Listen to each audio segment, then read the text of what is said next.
Hare Krishna, Hare Krishna, Krishna Krishna, Hare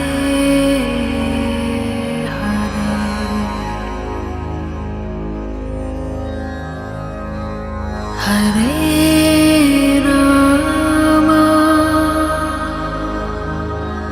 Hare Rama,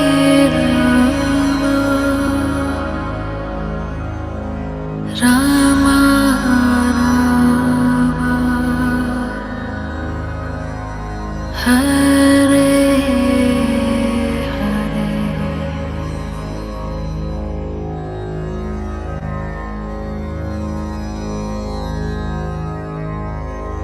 Hare Krishna, Hare Krishna, Krishna Krishna, Hare Hare Rama,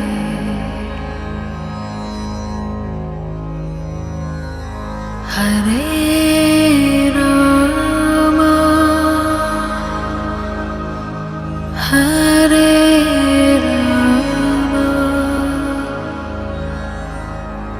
Rama Rama,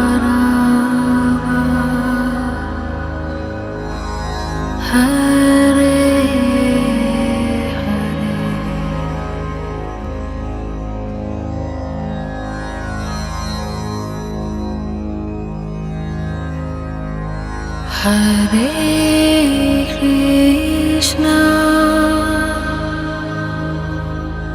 Hare Krishna, Krishna Krishna, Hare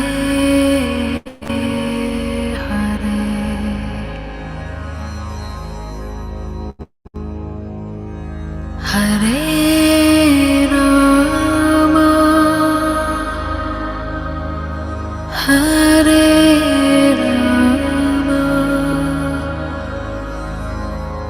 Rama Rama, Hare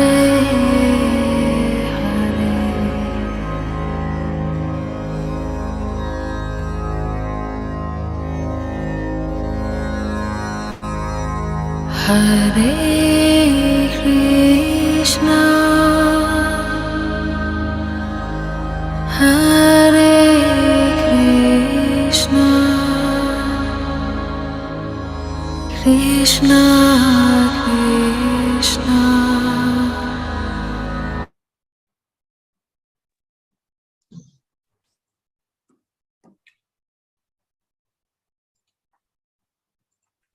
A very good evening to all of you. I am Prateek Negi. On the behalf of organizing committee of International 3S Conference, which is on sustainability, spirituality, and simplicity, I would like to welcome you all. This is the second international conference, and our attempt has always been to spread awareness towards sustainability, spirituality, and simplicity on the ground of science and spirituality. The conference is organized by issdelhi, which is a scientific wing of ISKCON Delhi. For today's last session, we have our chair, Professor Vishalakshi Talakakulo. She has been a professor in the Department of Civil Engineering at Mahindra University Ecole Central School of Engineering. Prior to joining Mahindra University, she was the founding head of the Department of Civil Engineering at Bennett University, Greater Noida. She is Honorary Secretary of Indian Association of Structural Engineering and Honorary Treasurer of Indian Concrete Institute. She is Governing Council Member of Women in Science and Engineering, India. She has a rich academic experience of more than 18 years and 5 years with industry.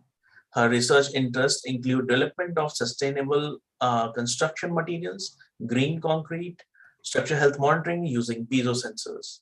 Her research has been published in peer-reviewed international and national journals. She has also co-authored a book on piezoelectric materials, application of in structure health monitoring, energy harvesting, and biomechanics. So with this, I would like to hand over the stage to Professor Vishalakshi Darkopy. Yeah, thank you. Thank you, Dr. Prateek. Thank you so much for your wonderful introduction. I once again welcome all the participants. Good morning, good evening to all the participants from whichever world you're from. Welcome to the last session of the two-day international conference on environmental sustainability redefined through simple life practices integrating spirituality.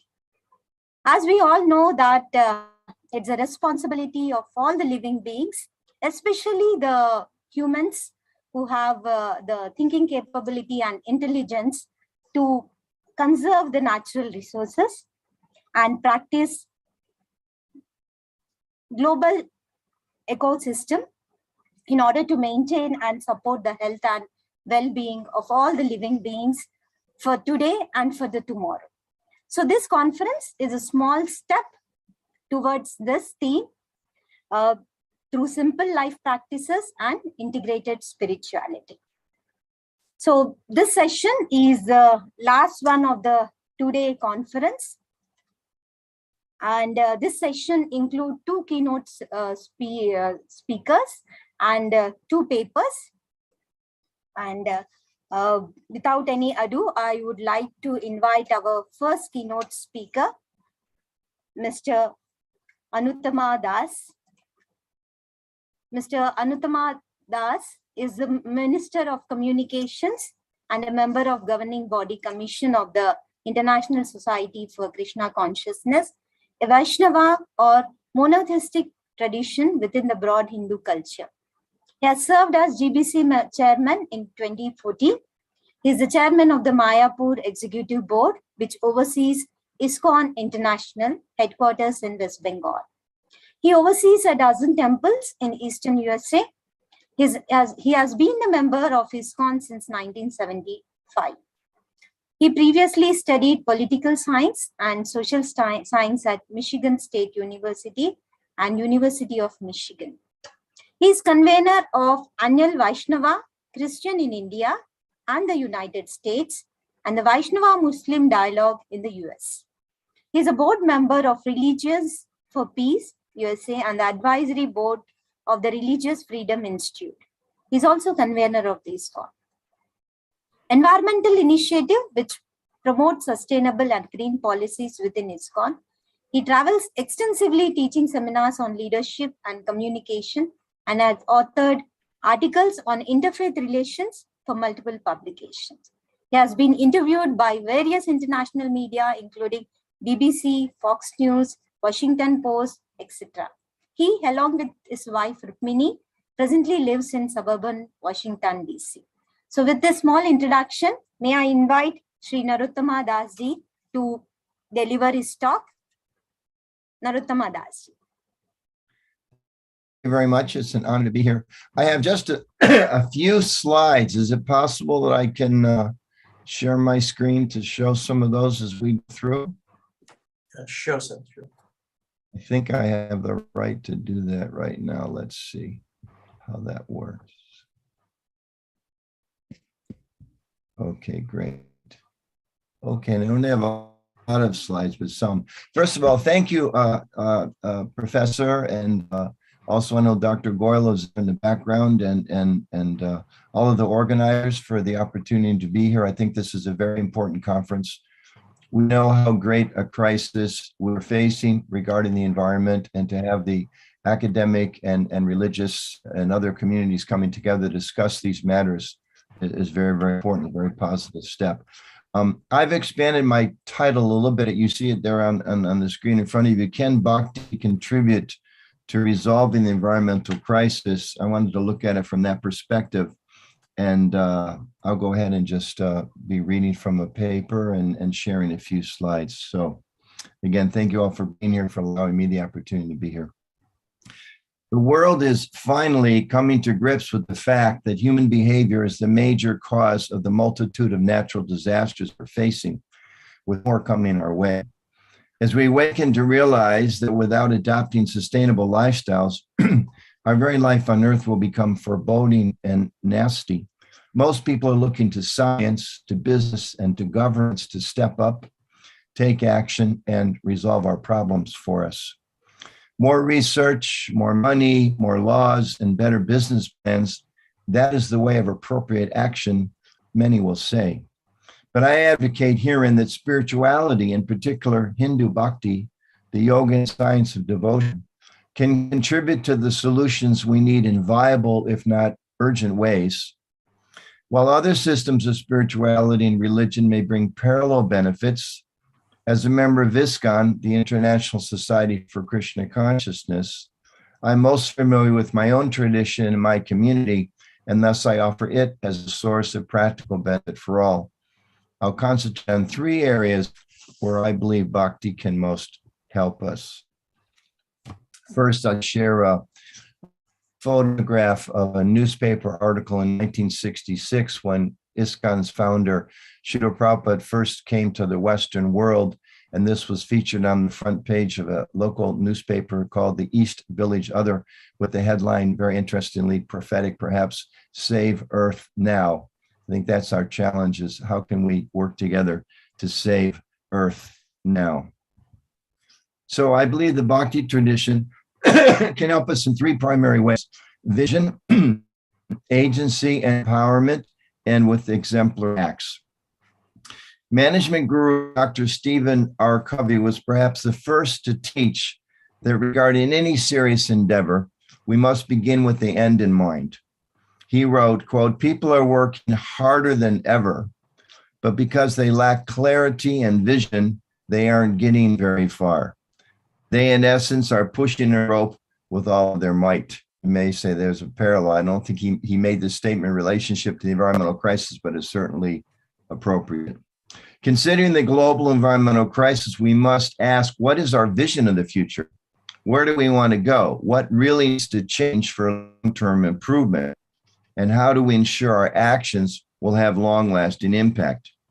I'd like to share a personal story. As a new member of ISKCON, on my first visit to India in 1976, I'm apprehensive to say that gives you an idea how old I'm becoming. My first visit to India as a young adult, 1976, I was given what I was told was to be personal service to my guru, Swami Prabhupada. What was that intimate service? Was I to stand guard in front of his room at night, perhaps help organize his meetings, discuss with him as a youngster some new plan for teaching in the West? No, my seva was more simple than that. First thing in the morning at 5:15 a.m., when the morning worship Pratik service had ended, I was instructed to go to the top floor of the temple building every day and the guest house and stand there looking at my hand from an extended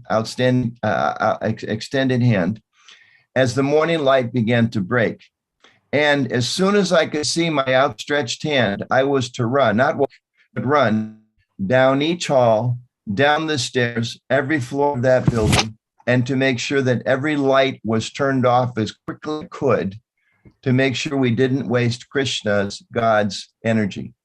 That was Prabhupada's vision, the vision of bhakti, and I was to align with it. The earth and her resources are gifts. We should not waste them, nor take them for granted. Let me be frank. The popular concept of the earth as a godless place with no purpose other than to be utilized, or worse, exploited for the benefit of human urges has failed us miserably. The idea that first and foremost, I must assure my personal rights are upheld, whether it be, as we're experiencing in my country now in the United States, whether it be the right, so-called, to own an AK-47 automatic rifle, or the right to burn Amazon forest to graze livestock, to quench my thirst for the taste of beef, or the right to whimsically consume the planet's resources simply because I have the power to do so, has led to a culture of selflessness, violence, and exploitation between nations, tribes, species, genders, and races. Meanwhile, on the personal level, such values have led to a growing mental health crisis of loneliness, fear, anxiety, suicide, divorce, drug addiction, and drug-induced death. The Bhagavad Gita declares the root of these social and personal sicknesses to be the worldview that breeds them. Lord Krishna himself, sparing no words, declares this to be a demoniac mentality. Quote, they say that this world is unreal, with no foundation and no God in control. They engage in unbeneficial, horrible works meant to destroy the world, taking shelter of insatiable lust and absorbed in the conceit of pride and false prestige. The demoniac believe that to gratify the senses is the prime necessity of human civilization. Thus, until the end of life, their anxiety is immeasurable. Bhagavad Gita, chapter 16.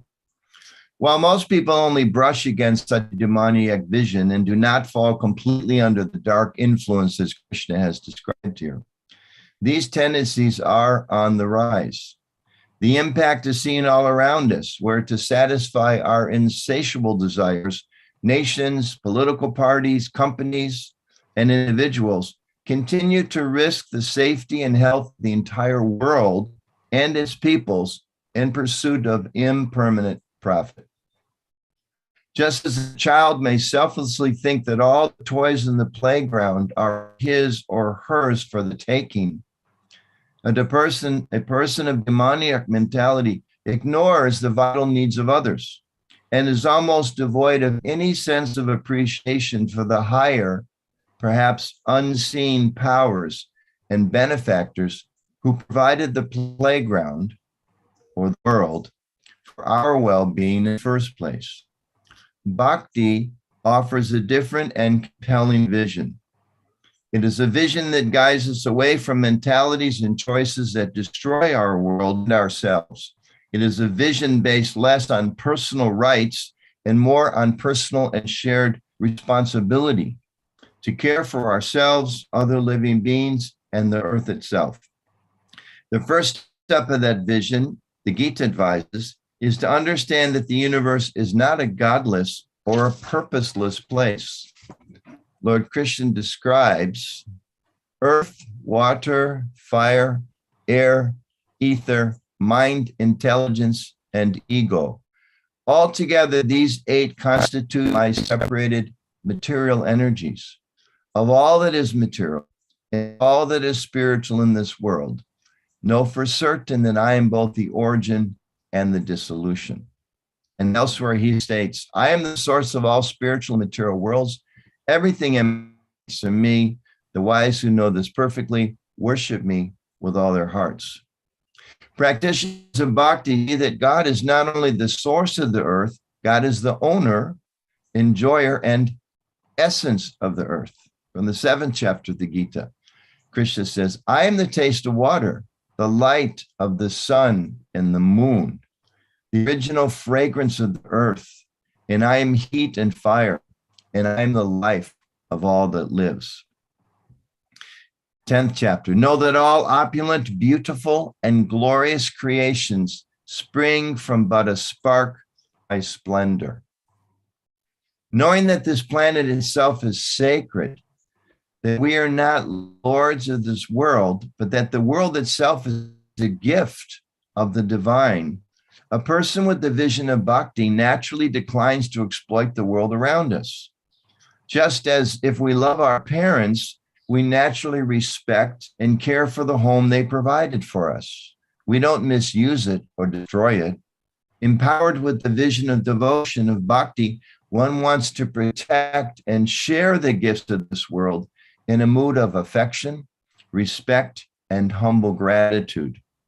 As the Vedic text Sri Ishopanishad admonishes, everything, animate or inanimate, within the world is owned and controlled by the Lord. Therefore, one should accept only what is necessary for himself and set aside as his quota, and one should not accept other things, knowing well to whom they belong. This is the vision of bhakti that my guru wanted to teach me when I was instructed, stand here until you the outline of your hand in the morning sun, and then run down the hall and turn off the lights. Empowerment and agency, second category. Bhakti gives us a vision to strive for, but so many people envision and dream of better days. How do we do? What do we do to enact it? Agency means the ability to act and cause change, or the feeling that we have control over our actions' consequences. Many today feel they cannot enact change, or we have no agency because the problems are too great and we are too small.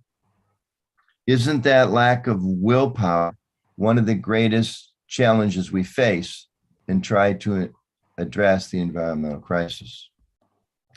Sadly, even our leaders, teachers, researchers, government, and other officials sometimes call for change, yet their personal lifestyles run contrary to what is needed for genuine reform. Therefore, collective as well as individual action is required. Bhakti itself is a collective movement based on solitary hermitages in the Himalayas, but in the cities of New Delhi, New York, and London. But collective action must be strengthened by individual power.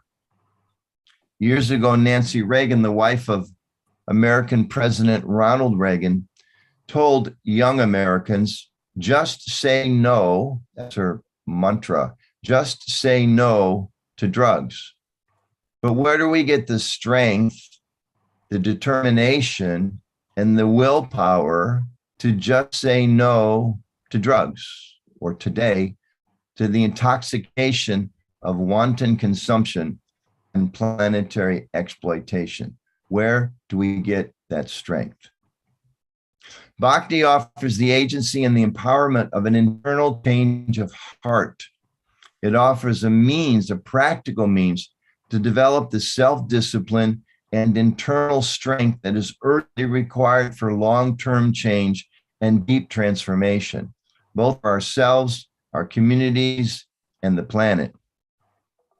In short, Bhakti offers a practical, non-sectarian method to cleanse the heart of the very greed, lust, and anger that we all know drives global exploitation and planetary destruction. Krishna warns in the Gita, excuse me, there are three gates to hellish life or a hellish earth. They are, he says, lust, anger, greed. To avoid these gates and the selfish, destructive tendency they feed, we need practical means of cleansing our minds, our hearts, and our habits. Without a change of heart, the Bhakti saints claim, all our efforts at self and planetary renewal will crash against the shore of our own destructive habits.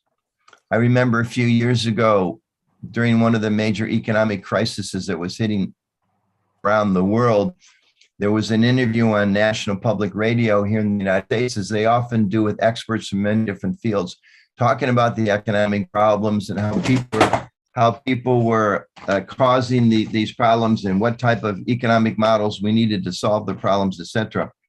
And one of the experts, at the end of hearing all of his colleagues speak, he said, you know, all of these different analyses have some value, but ultimately the problem is greed.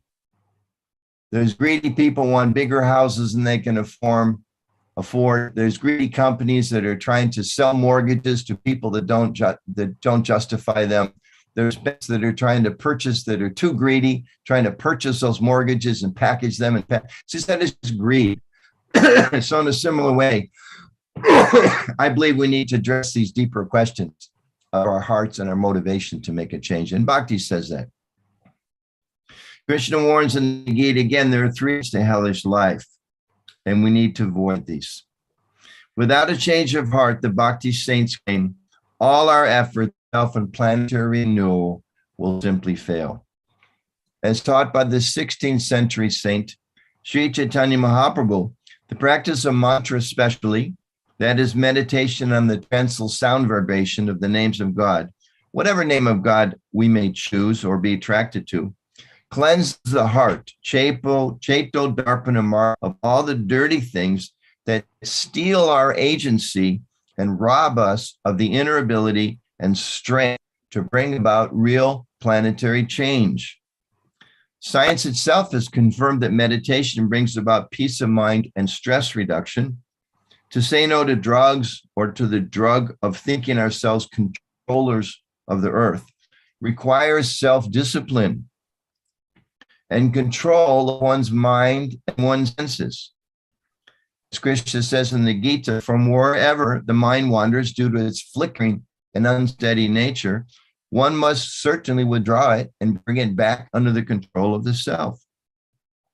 The mind, he warns, our minds are the friend of the conditioned soul and his enemy as well. Krishna also boldly promises in the Gita that one who practices bhakti yoga will develop a higher taste. Param Drishtva Nivartate, chapter 2. As one's consciousness is purified, the lesser pleasures of exploitative living become tasteless, dry, and even repulsive. The very practices today that people cannot give up, leading to the environment, become dry, tasteless, and even repulsive through a change of heart, a change of consciousness. Just as visiting a forest that has been replanted with new life after deforestation gives hope, joy, and a sense of peace, so too does the restless mind feel strengthened and refreshed for experiencing the cleansing power of mantra. Third point where bhakti can make a contribution: exemplary action. At the end of his instructions in the Bhagavad Gita, Lord Krishna told Arjuna to give up his selfish comforts and stand and fight. If Arjuna did not act with the higher vision that Lord Krishna had given him and was self-control and discipline empowered by bhakti yoga, Arjuna would, the Lord predicted, be falsely directed and forced to act in other ways. After hearing the Gita, his new vision, his agency, and his power, if he chose wrongly, will all be for naught.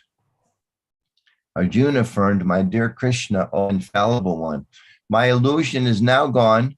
I'm free from doubt and prepared to act.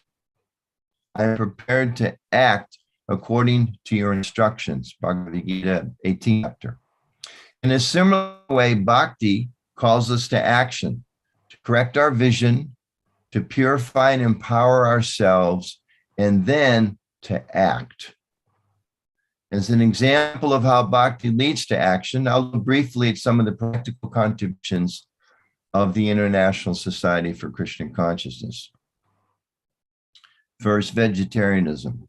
As practitioners of bhakti, members of ISKCON are called to action for Krishna and for his earth. Most observers of the global environmental crisis agree that the one most singular act anyone individually can do to address the planetary crisis is to stop eating meat. As a byproduct of their bhakti, members of ISKCON exemplify with lifelong vows a commitment to vegetarianism. Beyond that, ISKCON members not only subscribe to that lifestyle choice, they are committed activists and advocates for curtailing meat eating across the globe.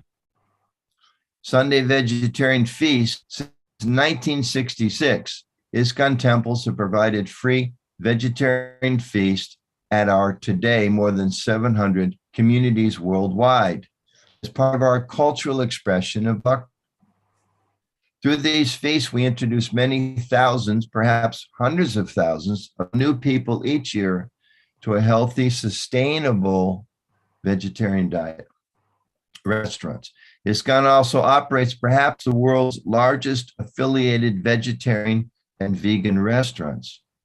Operating under brands such as Govinda's and The Higher Taste, ISKCON temples and individual members operate more than 100 vegetarian restaurants in dozens of cities and countries, including the cities of New Delhi, Mumbai, Los Angeles, London, Budapest, Lima, Florence, and more. In addition, ISKCON members provide cooking classes and have written and published best-selling cookbooks to demonstrate and teach people how to survive without meat, thus giving our planet a better chance to survive. Vegetarian food relief. ISKCON temples and affiliated organizations provide the world's largest vegetarian food relief programs through Hare Krishna Food for Life, Hare Krishna Food Relief, and programs like the Anamrita Foundation. In India alone, our midday meal program, in coordination with the Indian government, feed 1.2 million school children a hot cooked vegetarian meal daily. Eco communities. And you heard yesterday from Govardhan Das, who's the director of our community in Govardhan Eco Village. Das. ISKCON has also developed sustainable exemplary communities of several continents. The most notable are the Govardhan Eco Village in Maharashtra, India, and the Krishna Valley in Hungary, Europe. The picture of the Govardhan Eco Village in Maharashtra. The Krishna Valley Cultural Center and Eco Farm is one of the largest eco villages in Europe. Show this one first. There's a picture of this community in Hungary. It is a member of the Global Eco Village Network of Europe, and its research institute has an observer status with the United Nations. The 280 hectare or 700 acre farm was established in 1993, so about to celebrate their 30th anniversary. It partners with governments and universities to promote sustainable practices in agriculture, self-sufficiency, and, as they say, God-centered lifestyles. The Govardhan Eco Village is located 90 kilometers from Mumbai. With its 250 residents, Govardhan Eco Village models a sustainable village with its ecological infrastructure amidst the picturesque landscape of the Sahyadri Mountains. You see in the background. This eco village is composed of farms, an animal shelter, a yoga school, Ayurvedic center, community areas, and geotourism. Within the setting of an ashram, Govardhan Eco Village has recently broadened its outreach by hosting the Govardhan School of Sustainability, a learning center oriented towards studies of ecology and transformation of society and self. Finally, I'll mention a project I'm personally very involved in, as the professor mentioned in the introduction, called the ISKCON Environmental Initiative, or we call it the Green Team on the inside. Endorsed by the Global ISKCON Governing Body Commission, the ISKCON Environmental Initiative sets standards of sustainable practices via what we call the 3 tiers of measurement in 5 key areas: food, energy, waste management, water, and education and culture. Officially launched in 2022 on Earth Day, the IEI works through regional directors and local community members to ensure sustainable practices become the norm at ISKCON temples worldwide. We're currently working in North America, Europe, Africa, and Australia. Our strategy is to upgrade the standards of sustainability at temples, and through them to educate and empower our millions of congregational members to apply the same in their homes and businesses. For more information, you can go to iskonenvironment.org. Very simple, ISKCON environment.org. Let's briefly discuss some challenges. We too fall short of our aspirations. The pressures of a materialistic society with its values and its ubiquitous marketing are all around us. For example, many of our children attend public schools where they're educated some may even say indoctrinated, to become consumers and producers as first priority. In addition, beginners in bhakti sometimes fail to see the connection between God in the temple and God in the world.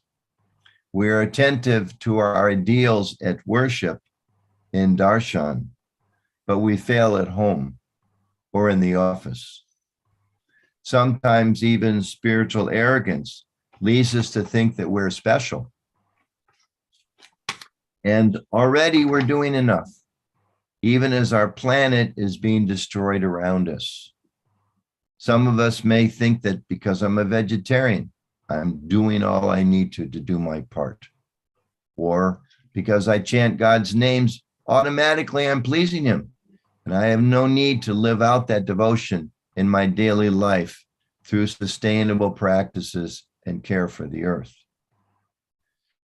Awakening a higher standard of awareness, commitment, and action is a goal of our ISKCON environmental initiative. We need to ensure the Bhakti community are caretakers of the earth 24/7. So we too have our challenges. We're committed to assuring our members are committed to these higher ideals that the Tradition teaches. So briefly, as a conclusion, as we all know, the environmental challenges facing our planet are daunting ones.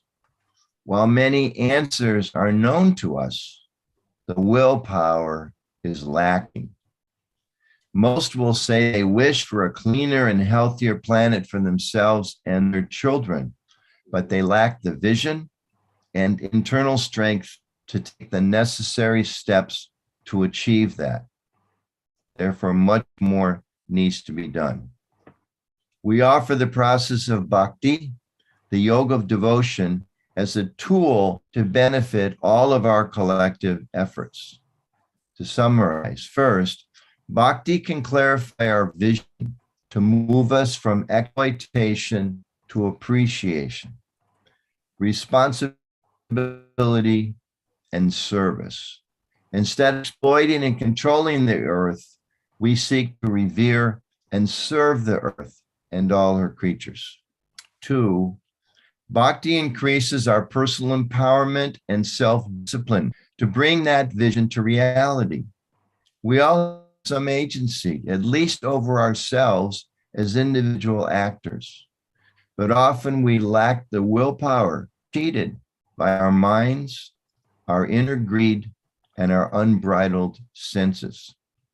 Bhakti yoga and mantra give us back that power. 3, bhakti leads us to act as exemplars. In ISKCON, we're trying to do our humble part to show how to live a happy and healthy life as a vegetarian, as an advocate of sustainable lifestyles, and as practitioners of simple living in the spirit of respect and appreciation. I'm grateful, we're all grateful for the hard work, commitment, and contributions of all of you. And we pray that our humble efforts will please and further assist you in what you're trying to achieve. As I learned on my first trip to India, each of us in our own way need to stand on the rooftops, look at our outstretched hands as the sun begins to rise, and run, not walk, but run to turn off the lights, save the power, and save the earth. Thank you very much. Hare Krishna.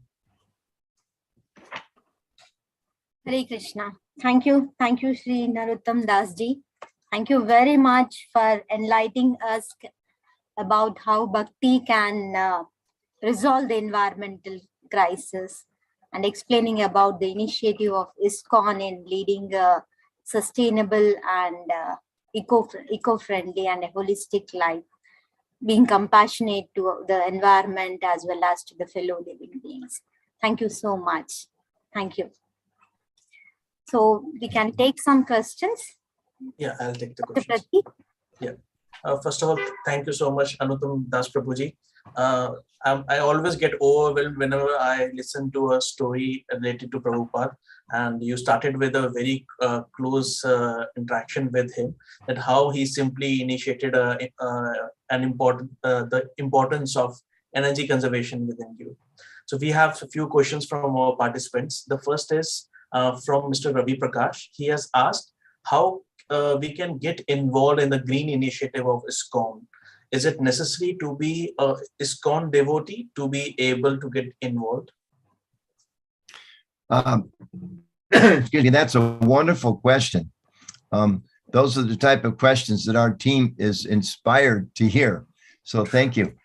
No, first of all, we developed the initiative based on a collaboration of ISKCON members, people who are environmental scientists, some of whom you've heard from already, some of whom are more theologians and management people and leadership roles like that, to try to look at what are some steps we can take to educate our communities and to make these things more aware. And we're really looking to empower especially young people at the local levels to take these up. So they are kind of couched in ISKCON understanding and Bhakti devotion, but they're very broad, very general statements and goals that can be achieved. So we would encourage everyone to take advantage of these to whatever extent you can. And again, you can go to issdelenvironment.org. Maybe I can put that in the chat, or somebody else can help me and put that up on the screen. issdelenvironment.org for more information. And if anyone is interested in individually getting involved, we have regional coordinators now in North America, in Europe, in Africa, and in Australia. We're looking to expand that. We've already started some work. Of course, a lot of work's going on in India, and we're looking to coordinate those. So you can contact us there. And we've got a message in here, I think, about some of the team leaders are here with us. So yeah, please, we're looking forward to we need representatives at every temple and every community in terms of what ISKCON needs to roll this out. Thank you. Great question. Thank you so much, Prabhuji. Our next question is by Dr. Abhishek Kumar. He has asked, is material energy is not present in spiritual world?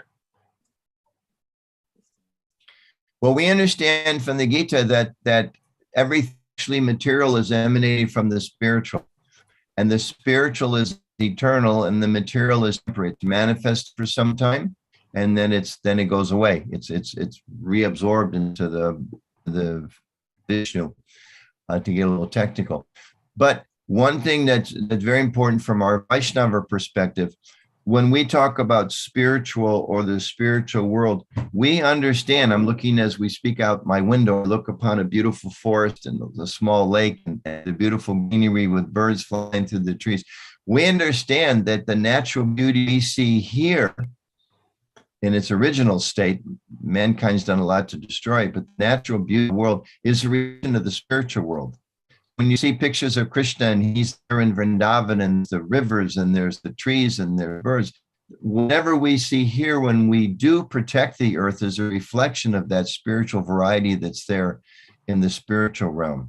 So when we become spiritually awakened, we say ultimately at the end of this life, if we've cultivated that desire, we can rejoin Krishna in the spiritual realm. All of the diversity, the variety, the beauty that we are trying to preserve here is there in its original spirit, eternal form in the spiritual realm. So I hope that answers this question.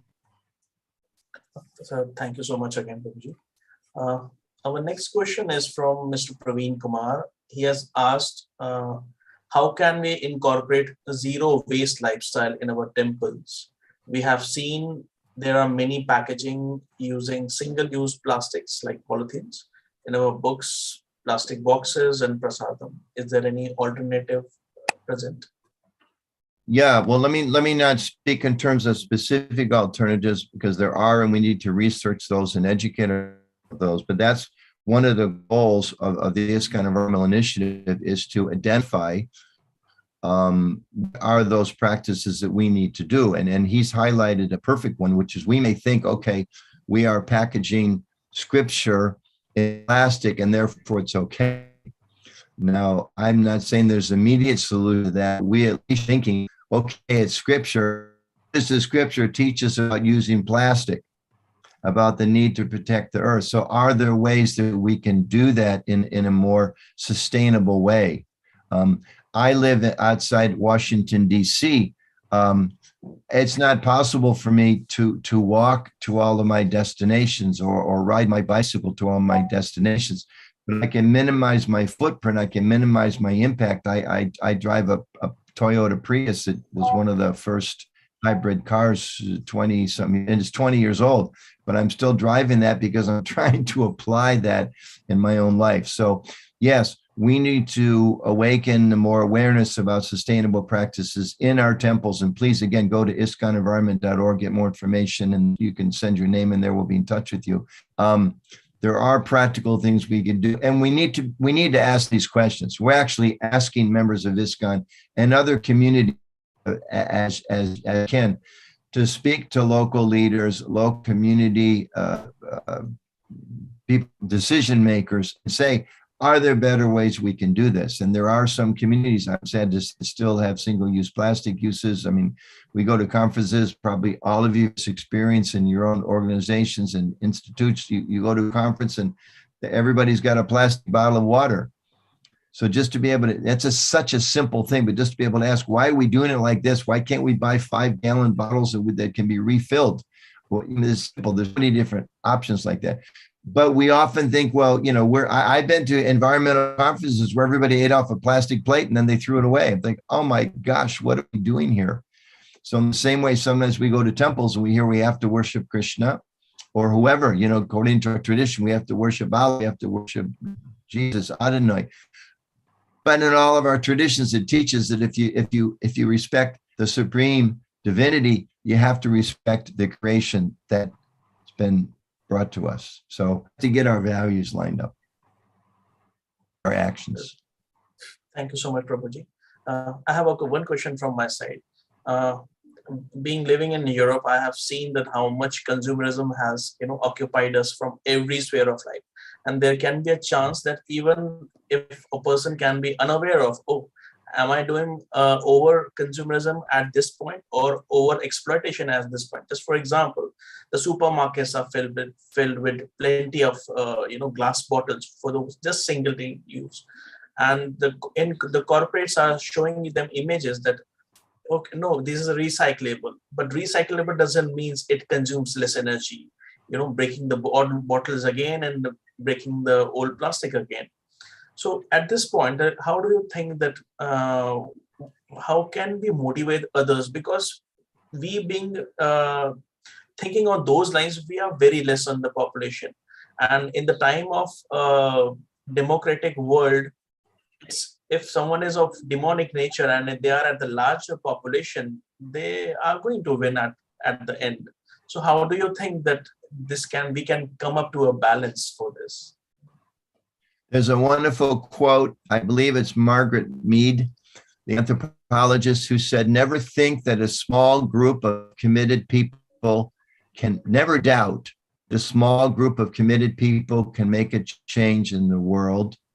Indeed, that's all that ever has. Change in the world starts with a small group of committed people. And there are a lot of people, there's a lot of allies in this effort. And, you know, speaking as a practitioner of Bhakti, and many in the audience are in the same community, our tradition empowers us to do better. And we have to see, I mentioned Stephen Covey. One of the things he talks about is understanding our area of influence. Where can I make a change? I can train my children to be more conscientious. I can get to my local temple or my local office. I can involve in my own neighborhood, and wherever we have influence, we can focus our attention there to try to get things done better. And as people, I do believe there can be a change. I mean, as I mentioned, we have to simultaneously share a deeper vision, a sense of the divine that the world is not just here to be exploited. We have to share a process of empowering people so they can make the right decision. So often people say, I know I shouldn't do this, but, I know I shouldn't throw this bottle out the window. I know I should walk across the street instead of driving across, whatever, but they don't have the strength. So we need to share that. And we need my third point in my talk, we need to really be exemplars of that as best we can. It's not that we can perfectly do everything at any point, but we can minimize. And Prabhu, you mentioned about Prabhupada's stories. I'll share one more that you may not have heard of, actually two real quickly. There's many stories from Prabhupada was in the West on his main walks, walking out, noticing a neighbor on the private property 100 feet away, the water's dripping. And they have sometimes in the US, houses have a little outdoor faucet. He would walk, in Europe too, he would walk across their lawn and turn off the water dripping. There's another story in Manipur when Prabhupada in that same building where I was told to shut off the lights, Prabhupada was walking around the rooms, and he saw one, as in India, traditionally locks would be on the outside of the door. So he saw there was a lock on a door. There was no one inside, and he could hear the fan. He went over and was knocking on the door. And he used, again, strong language, but he's the Acharya, he's his disciples. He used the word demon. This was our own property, our own people. Nobody else was there but ISKCON members. He said, demons, who has done this? Who has gone away with the fan running and locks the door and goes away? He said, this is a demoniac mentality. So as I said, it's not that there's, only demons and, this good and bad. There's so many gray areas, and we have to see in our own hearts and our own behavior, what changes can I make? What medium-sized changes I can make? And some of the big changes we can make. And if we all have that mentality, we send it, we try to do the best we can, others will follow. And again, we're a small community. We're one of many, many wonderful spiritual change traditions that are there, but we have a part to play, and we shouldn't ignore the agency and the empowerment that we have to make a difference. Thank you so much, Prabhuji. With this, thank you so much. Again, we don't have more questions over here. Over to you, Professor Vijayalakshmi. Yeah, thank you, Shri Narottama Dasji. Yes, definitely the takeaway point from your presentation is that whatever the change we wish to have, it always starts from I. What can I do? And what change I can bring, whether it's smaller or the bigger. Thank you. Thank you so much for your wonderful talk. Thank you. So moving on, we have our next speaker, Mr. Asit Nema. Mr. Nema is a civil engineer and holds double masters, MTech Environmental Engineering from IIT Kharagpur and MSc Sanitary Engineering from UNESCO. Formerly, he was with Indian Engineering Services till 1985. He brings over 35 years of experience in engineering and management consulting in the fields of water and environment, urban and rural development, industrial pollution control, etc. Over the last 20 years, he was working as a freelancer and worked for over 100 assignments with multilateral and bilateral agencies, consulting firms, as well as national and international NGOs involving studies related to urban infrastructure, services, and institutions. He has carried out seminal studies on treatment technologies for municipal solid waste and water waste, and he has been a part of international teams for writing manuals, guidebooks, etc. He did pioneering work in promotion of the practice of home composting as an individual environmental responsibility to address the challenge of domestic solid waste in the country. He also writes a blog on the same subject. In the recent years, he worked with the consortiums of overseas firms on the issue of plastic waste management for World Bank and USAID. Currently, he is volunteering his services for the US-based Plant-Based Wellness Foundation for championing the cause of public health.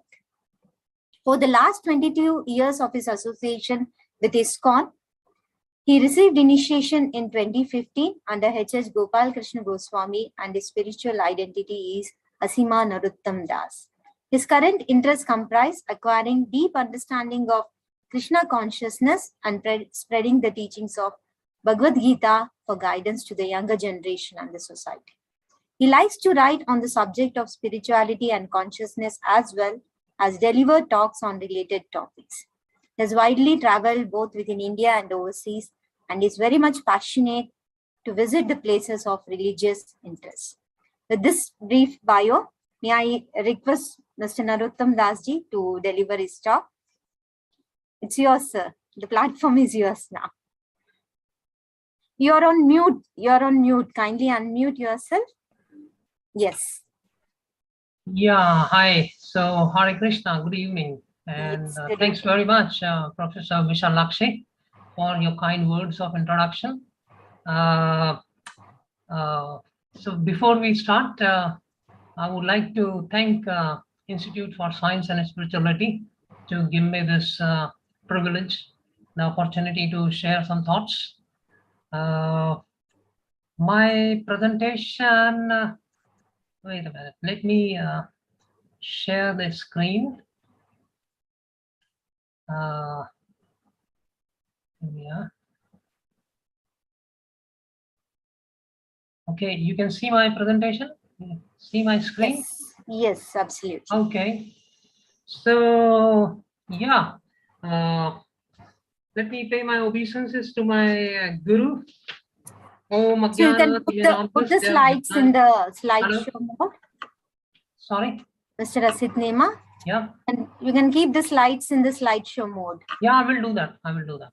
Okay. Om Jnana Timirandasya Jnananjana Shalakaya Chakshurunmilitam Yena Tasmai Shri Gurave Namah Vanchakaltarubhyascha Kripa Sindhubhyev Cha Pattanam Pavanebhyo Vaishnavebhyo Namo Namah.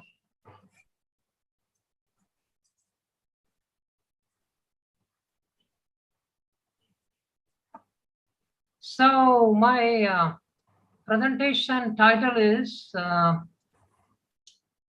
introduction to the Supreme Scientist and an overview of his potencies and opulences. Earlier I was, thinking original title was in search of the Supreme Scientist.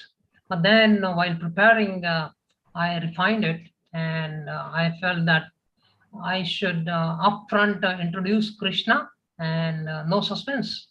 So we will look at some of the potencies and opulences, some of the magic, some of the mystic power that the Supreme Scientist displays and proclaims in his message to the mankind in Bhagavad Gita. So here we go. And in this top slide, we see Krishna showing to his mother Yashoda as a baby. When he was baby, at that time itself, he demonstrated his supremacy to his mother by showing the entire universe in his mouth, and the mother was baffled for a momentarily she was baffled. So here the right side shows how Krishna is present in every atom, every molecule. So, all right. So the content of the presentation is, we'll have a brief introduction and the context in which we have this presentation. Then a very typical demand of the scientist community wanting to see the God. The approach is that seeing is believing. So we'll explore some of those aspects. Then inquiry into the unknown, how the scientists typically approach to figure out some new challenge.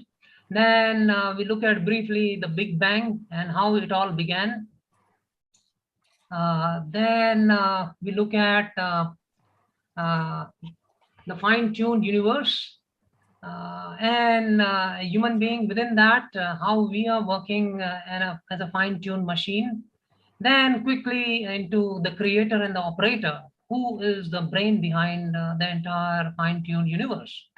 And then, yes, the transcendental being, the perfect designer.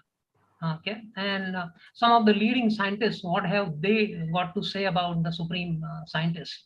Then we go and look at the opulences of the Supreme. Okay, the mystic power of the Supreme. Then how Krishna defines in Bhagavad Gita, he is the controller of the mother nature. And why is that so? Some of the more, magic and artistry of the supreme scientist, what the material scientist cannot produce, and how the supreme scientist produces effortlessly. Then the inconceivable intelligence of the one moment, my screen challenges. Okay, so inconceivable intelligence and ability of the supreme scientist, and the supreme scientist and his laws. There are physical laws, and how we relate to them, how we perceive them. Then Krishna, the cause of all causes. Then eternally young supreme scientist, age-defying supreme scientist. He doesn't have any such because of his transcendental body. He is eternally young. Then revisiting the question on seeing. So why he is visible to some and why he is not visible to all, and he explains it in Bhagavad Gita. Then we draw some conclusions out of this presentation. Who is the absolute? Okay, Krishna is the absolute. And if time permits, we will see some of the queries into the self. Okay, and let me first of all, right up front, acknowledge that bulk of the material for this presentation is drawn from the paper written by His Holiness Bhakti Swarup Damodar Swami Maharaj, one of the eminent first generation disciples of Srila Prabhupada, and who holds a PhD from University of California. And he had profound thoughts on science and spirituality. So I derive the bulk of the material from him. This presentation is, as I have explained, Krishna, the supreme scientist, and we will see how he is supreme. Okay, this is based on the message of Bhagavad Gita, of course. A whole lot of messages that Krishna has given throughout the Bhagavad Gita about his supremacy in terms of a scientist, a transcendental scientist. Now, the objective is that a very large fraction part of the scientific community is having different school of thought. They have a number of doubts, skepticism. So we attempt to widen the horizon of scientific inquiry and attempt to look at in a deeper way, enable appreciation of creation of the cause of all causes. That all right, there are physical laws, but who is the person who frames the laws, or who is the entity who frames the laws, and so on? Who is the designer? Who is the brain? Who is the operator? Things like that. So going forward, we will facilitate a constructive relationship for higher attainment, because once having known the person who, or entity, or the individual who is designing or writing the code or the software for the entire operation of the universe, and so on. So it is easier to then have a superior outcomes coming out of this relationship. The context is like this, that very typically you have scientists inquiring, does God exist? Okay, so we attempt to address that, and the query is, show me first, show me the God first, and then I will believe, because the perception is that seeing is believing. Okay, so, and then they say that universe came out of nothing.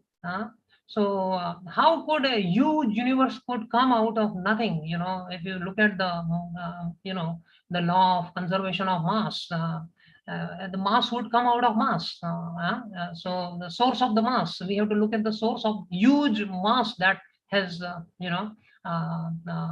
enabled creation of this universe.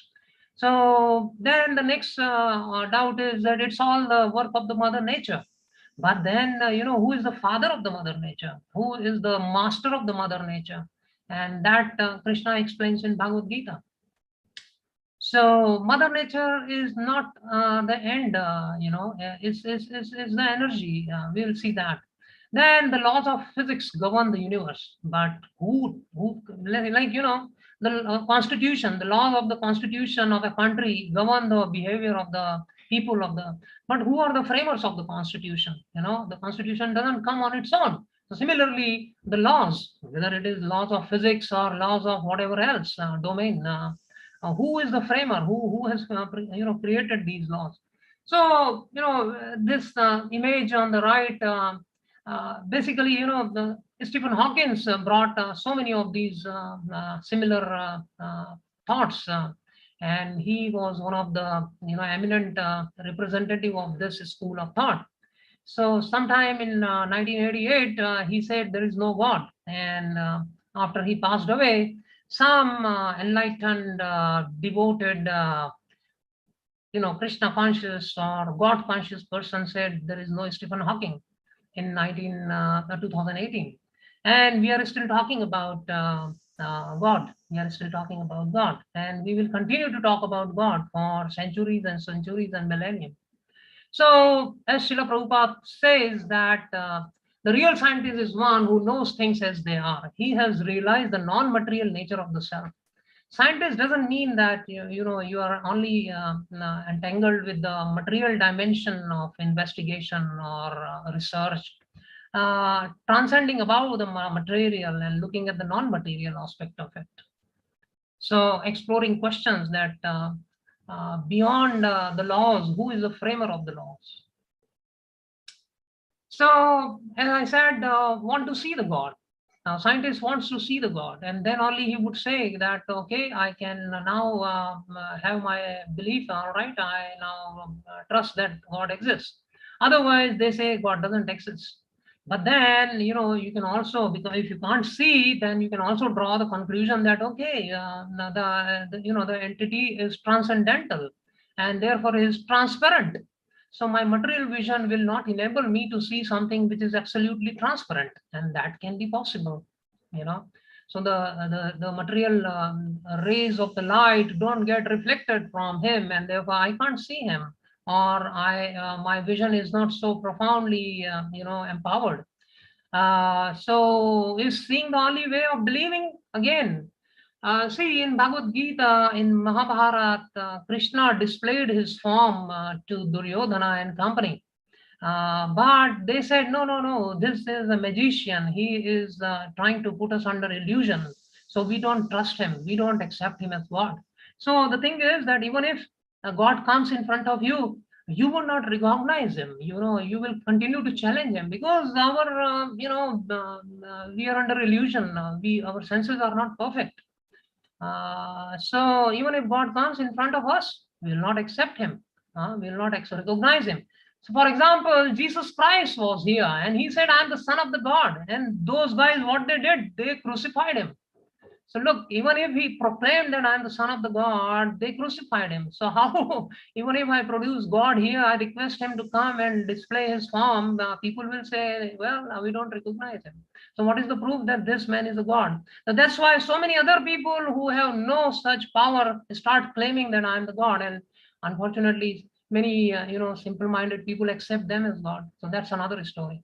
Now, the next thing is qualifications to see the Supreme. So say, for example, Prime Minister or Managing Director of a company or a Vice Chancellor of a university, and of a neophyte student or a neophyte employee or a common worker of a political party. They can't walk into the office of the Prime Minister or the MD or the Vice Chancellor.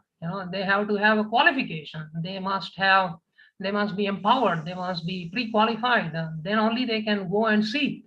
A vice president go and see the MD, but a minister can go and see the prime minister, but a common man cannot. So he can't say that the prime minister doesn't exist or the MD doesn't exist. So in this context, Srila Prabhupada used to say that, don't try to see God. Work in such a way that God may like to see you. The same thing here. Our scientist community friends have to expand their vision and attempt to have a relationship with the God. So you do some invention and discovery and whatever that God may be pleased and give you an appointment. Okay, my son, I am happy that you have done something great. So for the qualified, he is present in every atom and in every living entity, you know. Otherwise, for an unqualified, he would not see the presence of the divinity. As Obama put while, you know, he was receiving his Nobel Prize, he said, you have to see the element of divinity in every living entity. Yeah, and that vision comes with a great deal of purification, because as long as it is, you know, it depends on the kind of glasses you're wearing. Colored glasses, and you will have colored vision, and clear glasses, you have clear vision. So if you have, you know, vision of a element of divinity in every living entity, you would stop slaughtering animals for the taste buds and the belly. You know, this is how slowly and slowly purification of the vision happens. All right, so what is the next one? Inquiry into the unknown. What is the typical approach of scientist community? You know, scientist, thy name is a skeptic. He doesn't accept things on face value. He wants to figure out what and why and how and when and so on. First you do observation, you then put a hypothesis, and then you do some demonstration, you do some experiment and measurement and so on. This is followed by, yeah, so, you know, measurement and is followed, that is a part of the investigation, so that to figure out what is the cause and effect relationship and the factors governing that relationship. So for example, we have this great scientist, Mr. Newton, you know, 300 years back or so. Why did the apple fall? And that led to discovery of some laws of gravitation and all. But the most important question is, he forgot to ask, or maybe we'll know in the next slide, we will know. He did, you know, that by whom did it fall? By whom did, you know, who made the apple fall? Was there somebody behind the dropping of the apple, or it happened simply because of the pull of the gravity? Why did the green apple not fall? Why only the ripe apple fall? You know, and who created the tree of the apple, and who brought the apple into being? You know, things like that. These are deeper questions, simply not stopping only at why did the apple fall. Okay, so now look at the Big Bang. For example, the beginning of the universe. Now scientists say that it all happened with the Big Bang, but you know, we have this Alan Guth, the theoretical physicist from MIT. He says that, you know, the Big Bang happened in a very controlled manner. It was not like a bang of a typical bomb blast and energy spreading in all direction, 360 expanded all across in the spherical form. No, it was a massive expansion of matter and pure energy, but only in one direction. It was only in one direction. It was not in all directions. And it was uniform and controlled. You know, it was not, you know, sudden and burst and all of a sudden everything happened. No. So this Big Bang was with a low state of entropy, not like a typical bomb blast with a very high level of entropy. So entropy was controlled. And therefore, the next question we have to ask is, who was controlling the entropy? But before that, we have to ask, who pressed the button for the Big Bang? Who pressed the button for the Big Bang? Did it happen all by itself? Can you blast a bomb on its own? No, you need somebody who blasts. You need a soldier to fire a missile. You need, you know, the kind of people who blast a bomb, you know how it is. You need a person. If a bomb doesn't blast on its own, you need somebody who puts a foot on it for a mine, you know, landmine and all. So, and who, you know, so the controlling of the entropy, this is a very, very careful. I mean, in a situation where you have severe law and order situation, you need police force for controlling the disorder that is seen on the streets. So similarly, in the Big Bang, when the blast took place, somebody controlled the entropy, and it was only unidirectional. And time and space happened simultaneously over a period of time. So this picture captures that. And so in Bible, it says that he has made the earth by his power. He has established the world by his wisdom, and he stretched out the heavens at his discretion.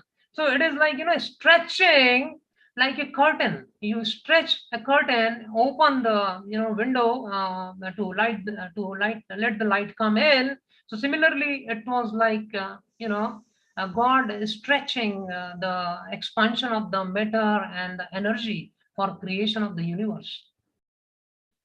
So now, after the Big Bang, let's get into the fine-tuned universe. We have 5 more minutes. Sorry? We have, Prabhuji, 5 more minutes. Oh, okay. But I think I'll need more time. I'll need a little more time. So fine-tuned universe, how do we get the perfectly tuned, fine-tuned physical conditions in the universe? The temperature is so perfect on this earth, and many other parameters. So how the perfectly fine-tuned atmosphere, climate, and seasons on the earth, how the fine-tuned physical constants and the laws of physics which are supporting the life. How did the fine-tuned universe come into existence? How did life on the earth come? And who is the creator?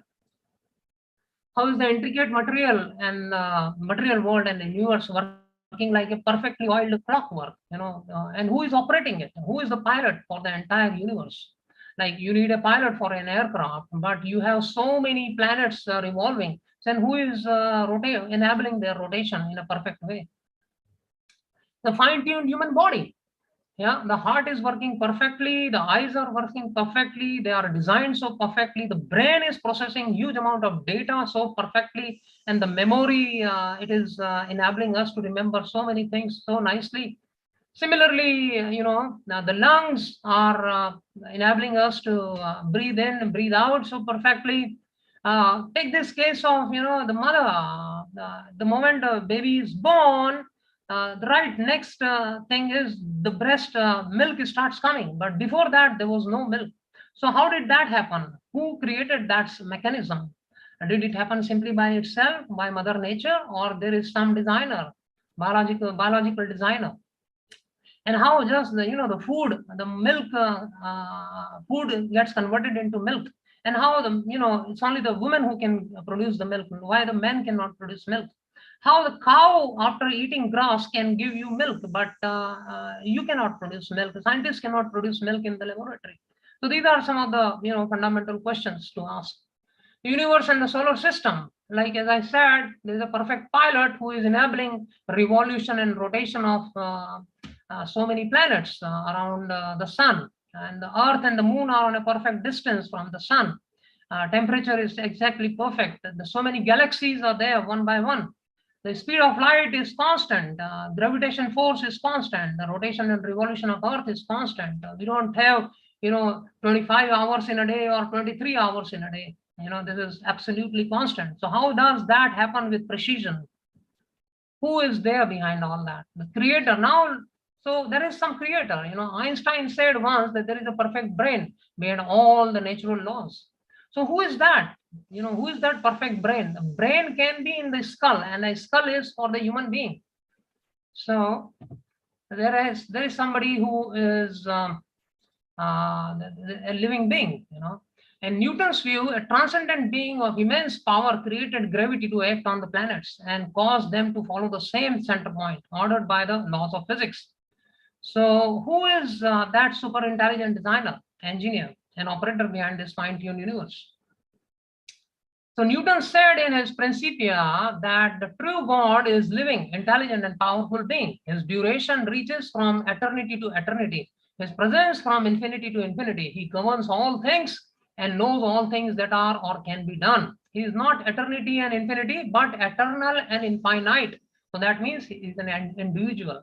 He is not duration or space, but he endures and he is present. So he is the creator of the time and space. He endures forever and is everywhere present. And so that means he is omnipotent and omnipresent. And by existing always and everywhere, he constitutes duration and space. This most beautiful system of the sun, planets, and comets could only proceed from the counsel and dominion of an intelligent and powerful being. He is omnipotent, not virtually only, but also substantially. By for virtue cannot subsist without substance. So in him all in him are all things contained and moved. So these are, the words of the one of the premier eminent scientist Isaac Newton in his book Principia. So Krishna says that about nature, that prakritim samavshta visajjami puna puna bhutagramam imam pratsnam avasham prakriter vasa. The whole cosmic order is under me. Under my will, it is automatically manifested and again, and under my will, it is annihilated. So this is Mahavishnu. This is the cause of all causes. Karanodakshaya Vishnu. And Krishna is the original Vishnu. Okay, Vishnu is an expansion of Krishna. So, and Krishna in Brahma Samhita, it is said that Krishna, who is known as Govinda, is the supreme Godhead. He is the cause of all causes. He has an eternal, blissful spiritual body. He is the origin of all, and he has no other origin, and he is the prime causes of all causes. So, Ishvara Parama Krishna, Sachidanand Vigraha, Anadiradir Govinda, Sarva Karana Karanam. So he is the one who pressed the button for the Big Bang, and he is the one who created the planets, and he is the one who controlled the entropy after the Big Bang happened. Now Krishna says, Maya Dheksha Prakriti Suyate Sacharacharam, 9.10 Bhagavad Gita, Hetuna Nena Konteya Jagad Viparivartate, meaning this material nature, which is one of my energies, is working under my direction. So he is directing, and there are number of people under number of entities under him who are taking care of the different departments, different portfolios. But he is the supreme director. He is telling it to Arjun that producing that and under his direction, they're producing all moving and non-moving beings. Under its rule, this manifestation is created and annihilated.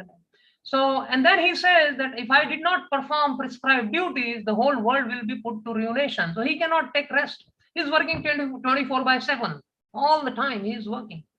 And that is how he has created this biodiversity, species like 8.4 million species. That is what the Vedic literature says, that is the size of the biodiversity. Okay, and this is how he determines the species survival. Scientists are figuring out which species are surviving and which are becoming extinct. But it is basically as per the direction of the supreme scientists, that which species are entitled or able to survive under given climatic conditions. And he is also determining the rebirth of the soul, in what species one takes. If you look into the next law of transmigration of the soul, going beyond the material laws. So Srila Prabhupada says that nature means what? Not that just Mother Nature. No, nature means God's law and God's energy. So it is God who has defined these things, and according to that, the Maya Dheksha Prakriti Suyate Sacharacharam, that nature is working under his direction. Next is Krishna says that the splendor of the sun and the moon, the splendor of the sun which dissipates the darkness of the whole world comes from him. So he is the source of that splendor. And the splendor of the moon and the splendor of the fire also is from him. So this is explained in Bhagavad Gita 15.12. Mr. Nema, Mr. Nema? Hello. Yeah, Mr. Nema, may I request you to conclude? There are a few more presentations which are lined up. Okay. And I've given a hard task to control the time. Okay, yeah, all right. Yeah, please. So, right. So this is from submicroscopic to the galactic. He's saying that he enters into each planet, and he's taking care of all the moving and the non-moving, and the magical display of his power. No scientist could create a prism, but he is displaying in rainbows and the aurora borealis, the night, northern lights. You don't see any laboratory where you can get this kind of thing. But this is the supreme scientist's creation. Diversity of flowers and the diversity of chemicals and the flavors and the aromas, that is all created by him. Look at the molecule or the atomic structure of diamond or carbon. Carbon has multiple forms: diamond, graphite, then graphene, and carbon nanotubes. Such diversity is possible simply only because of the supreme scientists at work. We have so many molecules of vitamin B12 and many other chemicals, but who is creating those molecules? Scientists find it difficult to create. They take a lot of time, but the supreme scientist is creating it in abundance throughout. Now, Krishna says he gives intelligence, he gives ability in the mankind. And now this normal distribution curve, and scientists are endowed with high intelligence, IQ, and they fall here. But we need to develop an attitude of gratitude that it is because of the supreme scientists that we are falling at the top end of the normal distribution curve, not somewhere in the middle or towards the end. So that is the attitude of gratitude, attitude of humility. Now, today is the Environment Day, and we are talking about sustainability. Meat industry is the largest greenhouse gas emission industry, and that's a major cause of climate change. Livestock breeding and slaughterhouse are in plenty.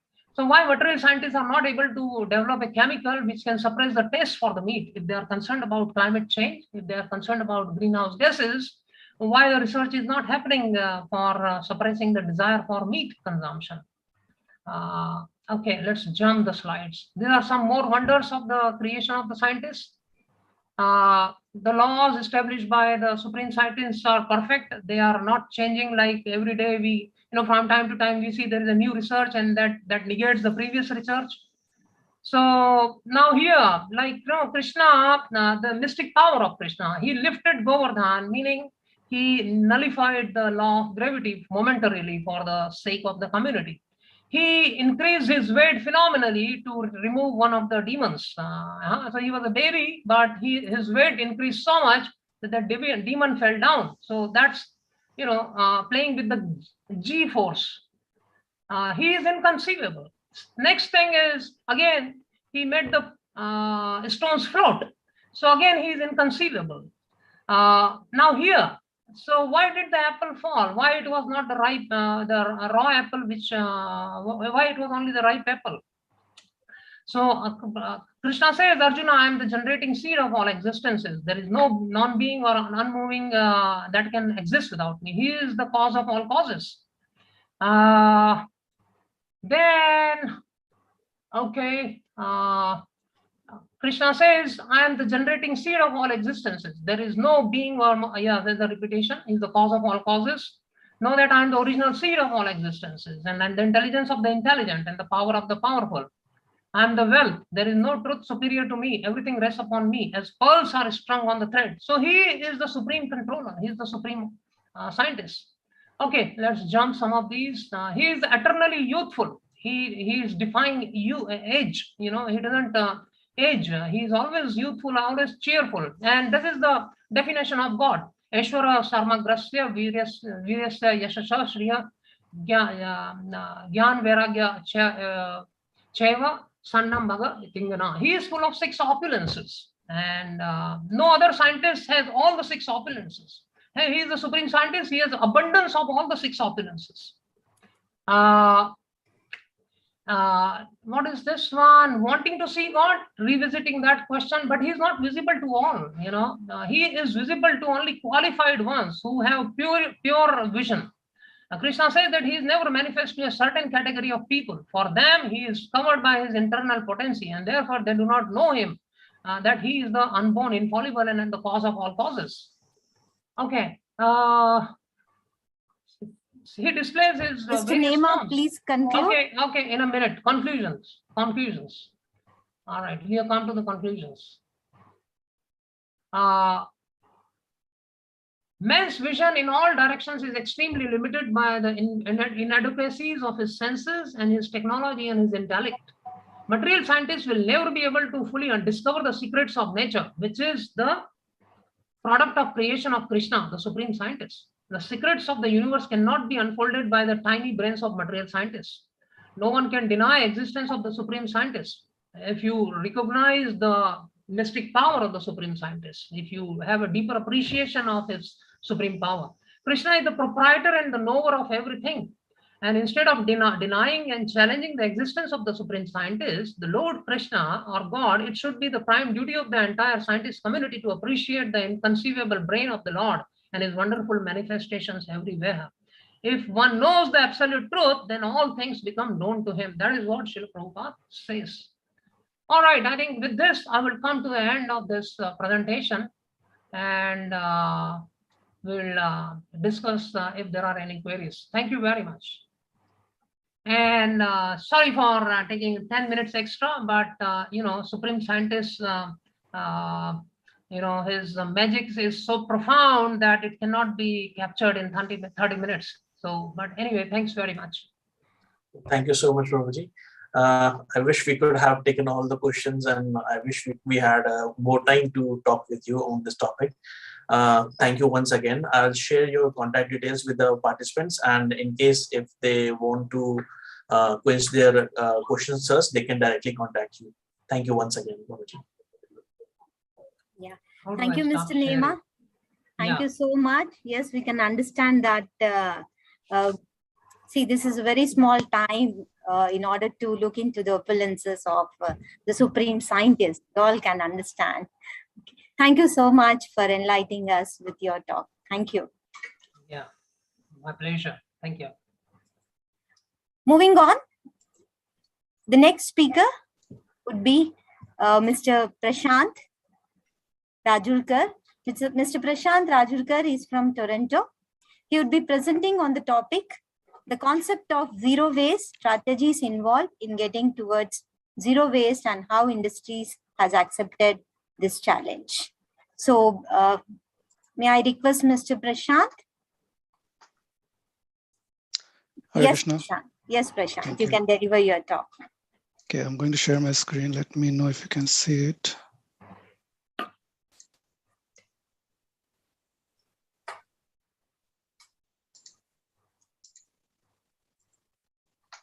Oops, sorry, let me switch the views.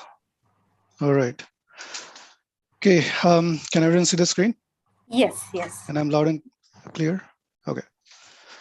Okay, thank you so much for the wonderful opportunity. I really appreciate this opportunity and thank Dr. Ramesh Goyal for this opportunity, and would like to thank the panel members as well for giving this chance to speak on zero waste.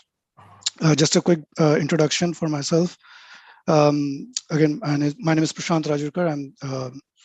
I'm a chemical engineer by training. I graduated from IIT Bombay, and then I did masters in environmental engineering from National Institute of Applied Sciences from France. And currently I'm practicing environmental engineering. So I switched camps from chemical engineering, which is where I learned how to pollute. And then I moved to environmental engineering, where I learned, okay, how to deal with this pollution. Okay, so now today it's World Environment Day. So wish you all a very happy World Environment Day. And for next couple of minutes, we're going to talk about crap, pardon my language, but it's actually, we're going to talk about waste.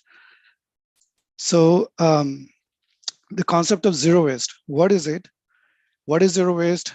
Let's talk about some facts about the waste.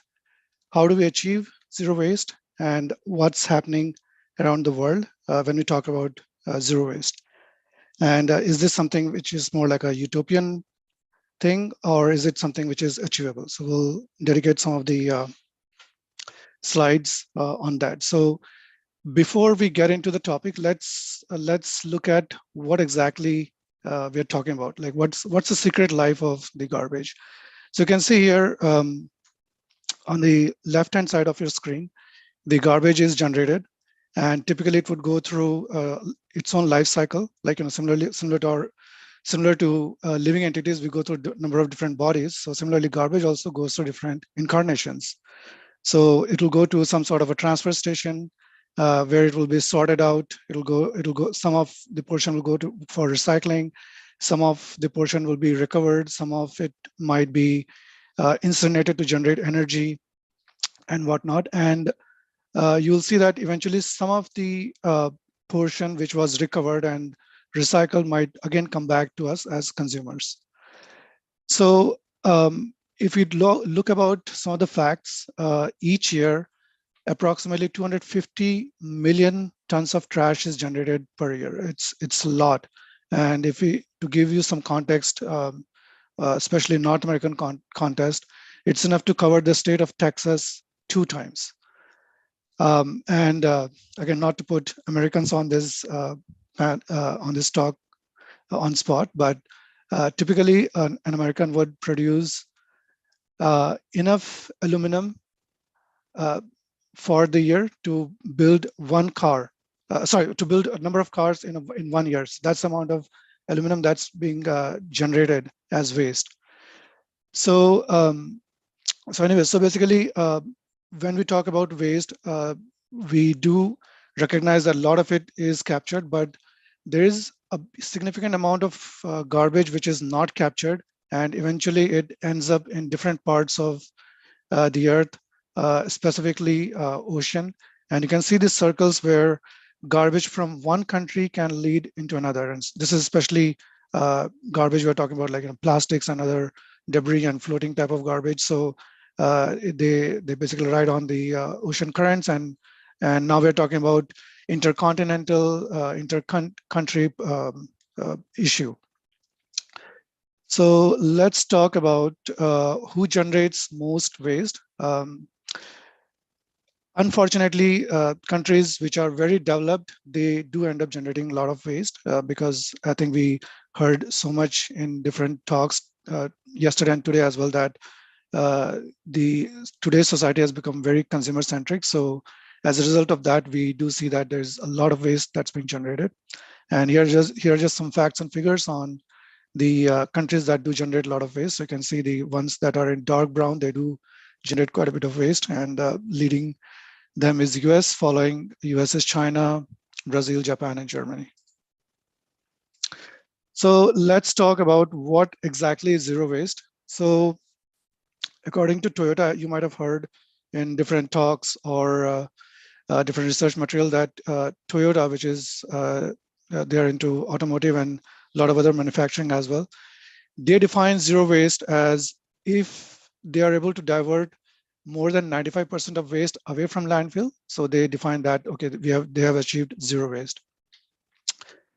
So in general, when we talk about zero waste, it's a philosophy of eliminating the materials or the waste streams from the process. The process could be either ourselves as individual, it could be industry, or it could be for the whole city or for the whole country. So you can define your own black box, and you can define your processes and see how you can deal with this waste. So there are some questions that come up when we talk about zero waste, like, does it mean really zero waste? As we saw Toyota's definition, more than 95%. So there's still, we're talking about 5% that's remnant. Does it consider waste that's produced in the production of materials upstream? Is a small amount of waste acceptable at the end of the material's life? And what about waste to energy? Because waste to energy is one of the concepts where the type of waste which cannot be further recovered, and if they have some calorific value, they can be incinerated to get some energy out of it. So what we see is that the definition of zero waste, it's very wide, and it can fit in different categories. So as a typical researcher would do, they would go online and check the definition of zero waste. So here's a definition from Wiki. Wiki says that zero waste philosophy is a philosophy that encourages the redesign of resource life cycles so that all products are reused. The goal is for no trash to be sent to landfills, incinerator, or the ocean.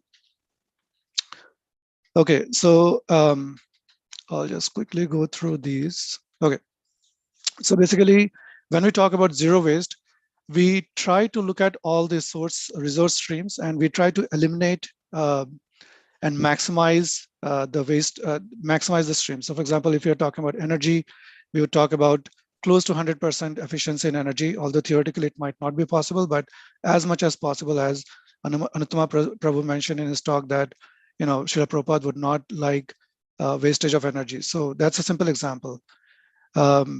We talk about in zero waste, we talk about zero solid waste, zero hazardous waste, zero emissions to any media, be it air, water, soil, groundwater, it could be anything. We try to eliminate waste during production activities, administrative, or during the product life cycle. And we might design products in such a way that it has an extended life cycle, or it can be repurposed at the end of the life. It's not just simply thrown in a landfill. And we also talk about zero toxic. So it's not just the exposure to the environment, but also exposure to the human beings. So these are on the right side, you can see some of the results of zero waste. So when we talk about a work setting like industry, zero waste would reduce risk to employees because we are reducing toxics and hazardous waste. Of course, one of the best outcomes is the reduce risk to environment, reduce as waste, and reduce cost, because ultimately we all talk about bottom line, and zero waste is nothing but optimization of your processes in such a way that you try to eliminate all your wasteful things. And most of the times we can achieve zero waste through a closed loop process. So there is a formal structure to it. You might have heard UL. So UL recognizes zero waste. They do certify zero waste in different categories. So these are the different levels. If you're able to achieve 100% diversion away from landfill, then there is one sort of certification that UL would give you. Sometimes you might also achieve virtually zero waste, which is 98% diversion. Or you could just have a certificate of landfill diversion, which is more than 80% diversion from landfill. So eventually, this is what you're looking at when we talk about zero waste. Again, this curve can vary depending upon what you're looking at. So for example, if you're looking at on an individual level, this might be an excellent one because 34% of our waste is organic, which can be composted. 50% of what we generate could be recycled. 14% of our waste could be something that cannot be composted or recycled, so they could be burned and get energy out of it. And then the remaining 2% could be donated, like old clothes or old furniture or whatnot. This ratio can change if you're looking at an industry. The number of compostables could decrease and recycle could increase. So this is a very generic. This is a very generic distribution that you can see for achieving zero waste. Okay, so what are the steps? So first step is commitment. We cannot achieve something if we don't have a commitment for it. The next step is establish a baseline data. So we can only make progress if we know where we started. So that's the baseline data. Next step is analysis. So analysis involves look at what are the streams that you have in your process. Then generate alternatives. So basically, you look at your process, see what you can eliminate. If you have a lot of packaging waste, you can eliminate the packaging waste, try to go more for bulk sourcing and whatnot, and or maybe returnable containers and things like that. So there are a lot of alternatives that you could look into. And the last step is prioritize and implement. So we heard for the past couple of days that there could be a lot of alternatives. Some of those alternatives could be costly. So the idea here is to prioritize them. You can probably tackle the low-hanging fruits, and then the ones that require more capital and more complex, they can be postponed for further research and time. And of course, this is a continual improvement process, so you keep on repeating this loop. So this is how it's done in any setting. This black box can be, as I mentioned, it could be on an individual level. So if you are looking at practicing a zero waste lifestyle, you can look at all of the inputs to your lifestyle, what kind of energy you consume, what are the materials you consume, and then what are the emissions, like how much you emit to the air, water, soil, and and if you're looking at individual basis, mostly we produce byproduct and waste. But if you're looking at an industrial setting, then you can look at your products and byproducts. See some of you, if you're looking at an industrial setting, can you find room for your waste? So for example, waste from one industry can be raw material for another industry. There was a project that I was involved in back in the day in Mumbai, where one of the industry was producing sulfur based waste, and they could not find room for it. So they identified that there was a tire industry which uses sulfur for vulcanization, and so basically waste from one industry became input or raw material for another. So there are a lot of waste exchange hubs as well. So again, you can practice it on an individual level, or you can practice it on within your industry as well. So as you can see, the goal here is to eliminate all waste sources. All right, so I don't know how much time I have. Moderator, can you please let me know how much time I have? And accordingly, I'll. Yeah, you have still 4 more minutes. 4 minutes, okay, thank you. Okay, so this is my personal example. When I was working at Boeing, I was involved in implementing zero waste. So this particular facility used to manufacture engine struts and the wing to body fairing and whatnot. So what we did was we looked at, as I mentioned, we looked at all the energy and materials input. We identified that there were in aircraft industry, we use riveting for attaching the skin to the frames. So we identified that there was a lot of fastener stamps and packaging that was coming out as a waste. So we asked our supplier to send us parts in returnable containers. We started capturing all the rivets and all the stems from the rivets. Those were really expensive material, and we began to salvaging all of those and sending it to scrap. And then ultimately what happened was this successful operation at one of the units was taken as a challenge by all other employees, and they were trying to implement same thing in their own manufacturing unit. And it became a competition in terms of like who can recycle the most, who can get the maximum money from the scrap material that they generate. So again, it's something that is very achievable, and it's basically it's something that is doable as well. I won't go through in a lot of details. We all know about the 3 R's: reduce, reuse, recycle. But there are a lot of other R's as well, like rot, which is composting, refuse, avoid the waste in the first place. The most important one is remember, but there are a lot of other R's: rethink, redesign, recover. So these are some of the strategies that you can implement when you're evaluating your waste management. So again, I won't go through in this in a lot of details. We all are familiar with the different numbers that appear on the different types of plastic. So make sure that if you are sourcing some if you're sourcing some packaging waste, make sure that it has one of those recycling symbol. Sorry, if you're sourcing some material, make sure that the packaging includes one of these symbols, or try to avoid the packaging in the first place. Try to go for bulk and whatnot. I don't think I have a lot of time to discuss the economy types, but just quickly focus here that circular economy is the one that is conducive for zero waste. And this is a chart that talks about how circular economy is conducive for zero waste, because it's a closed loop process. You can find a home for waste for all different types of waste, and everything can be looped back into the process. And okay, so these are some of the steps that can lead you to a land-free lifestyle, or if you're talking about industrial setting, it can probably lead to a land-free setting.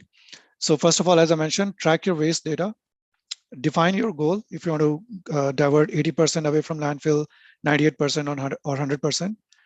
Prioritize your waste reduction activities. Analyze all of your waste streams or input streams and see what you can do. Engage all the employees. This is for industrial setting. And if you're talking about yourself, make sure that you make those conscious decisions to adopt like a land-free lifestyle. Try to recycle as much as possible. And if you don't need something, you can donate or upcycle. Strengthen supplier partnerships. Again, this is more for industrial setting, but again, you can practice in your own lifestyle. Like in India, we have the milk person who comes to our house and gives us milk instead of buying the milk in containers. Resolve regulatory challenges. This is more for industry, and ultimately you can achieve the land-free status.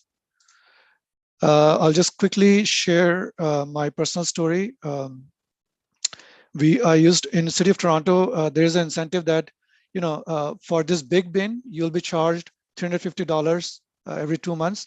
But if you use this small bin, you'll be only charged $50. So there's an incentive from the city to generate less waste.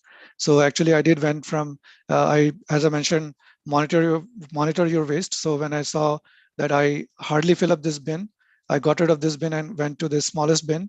I was getting incentive, and I was trying to just fill. I was trying not to fill the bin at all.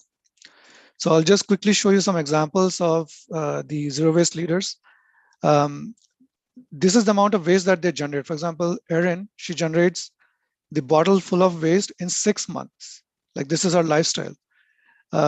This lady, Catherine, she generates this bottle of waste in 9 months. So you can imagine that, it is doable on a personal level, it is doable on an industrial level as well, and it can be doable on a city level. And we have seen Govardhan Eco Village as a perfect example, or the Krishna Valley in Hungary as a perfect example, where you can achieve all of this.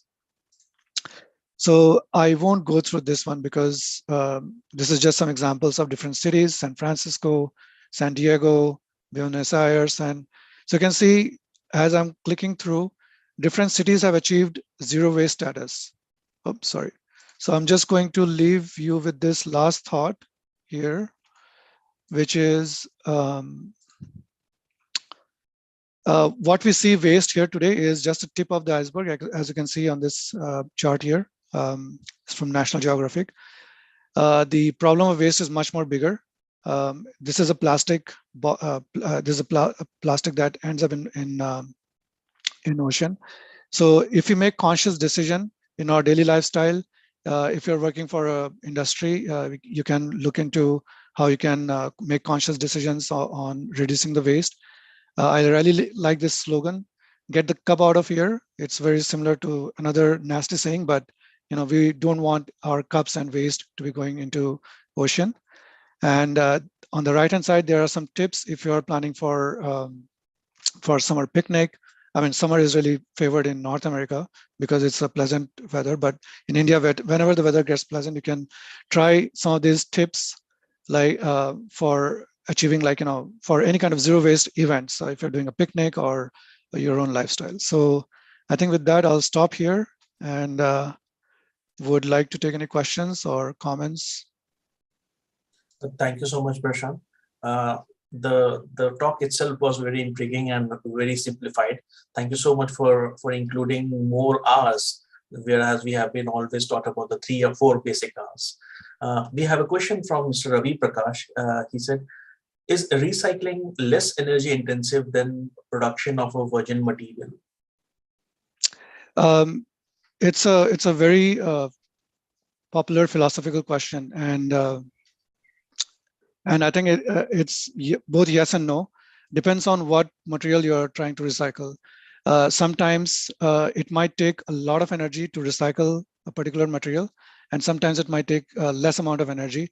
But when we talk about recycling and overall life cycle, we should also look at what's the amount of effort and energy involved in capturing recycles, bringing it to the facility where it can be recycled, and the total energy that can be that is spent. So overall, I would agree that yes, overall it takes less amount of energy to recycle a material rather than basically extract virgin material. For example, aluminum. The process of extracting aluminum is very energy intensive, whereas recycling is less because you're eliminating the mining and refining aspect. That itself is additional energy on it. But some of the least energy intensive recycling options are like composting. There's no energy involved at all. So yes, overall recycling or composting or in general recycling is less intensive, but it all depends on, like, if you're talking about some of these strange plastics, it might take more energy to recycle some of those complex plastics. But that's a very, very high level. We could go in a lot of details on this, but thank you for the question. Thank you so much. I have a question from my side. In totality, in comparison to the municipal solid waste and the industrial solid waste, what do you think that which one is have a more impact on the environment? So the industrial waste is something which is more concentrated and can be really dealt with. So if industries start to go towards the zero waste concept and try to generate less and less waste. So that's one problem tackled right away. But overall in municipality also it can be a really impactful for the environment, because if the municipal infrastructure is designed in such a way that it can capture maximum amount of waste.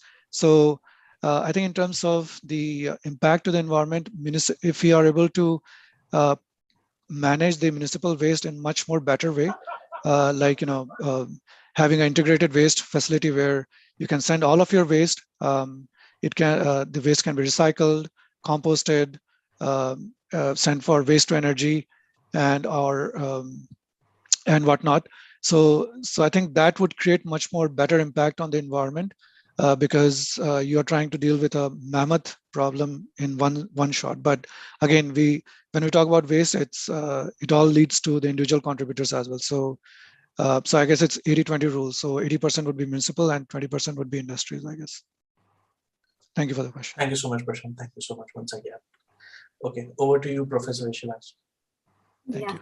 Thank you, Prashant. Thank you so much for leaving a food for thought to all the participants, that how can they generate less waste and compete among themselves in generating smaller amount of waste. Thank you. Thank you so much. Hare Krishna. So moving on to our last presentation, we have among us Dr. Sanjana Sharma, who is an assistant professor at AISS AUUP. She'll present on the topic Gandhi, exemplifying the path of spirituality and simplicity for a sustainable way of life. So may I request Dr. Sanjana? Yes, Sanjana, the platform is yours now. Thank you, ma'am, for the introduction. Okay, I have purposely chosen this backdrop. This is the main theme of my work today. So with your permission, ma'am, can I share my presentation? Yeah, please. Okay.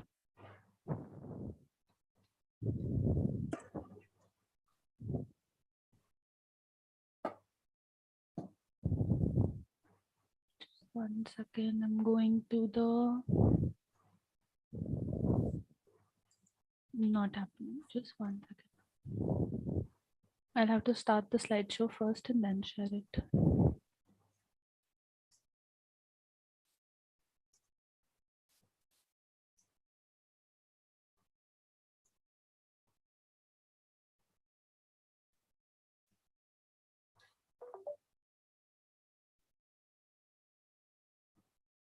Yes, so my work today is on Gandhi, the whole idea of following the Gandhian way of life, that is one of spirituality and simplicity for leading a sustainable life. So why we must talk about Gandhi, this is the context setting, that there is enough on the earth for everybody's need, but there's not enough for everybody's greed. And this is much... Sanjana, yes, you're not able to view in slideshow mode. Is it only me or else Pratik? No, it's not visible here. Yeah, we are only seeing the slides, not in the slideshow mode. Is the slide changing? If she pushes slideshow from beginning, yes, it should work. Yeah. No, the slides are also not changing. We could see only the title slide. Okay, ma'am. I'll stop sharing and reshare. Yeah, maybe. Yes.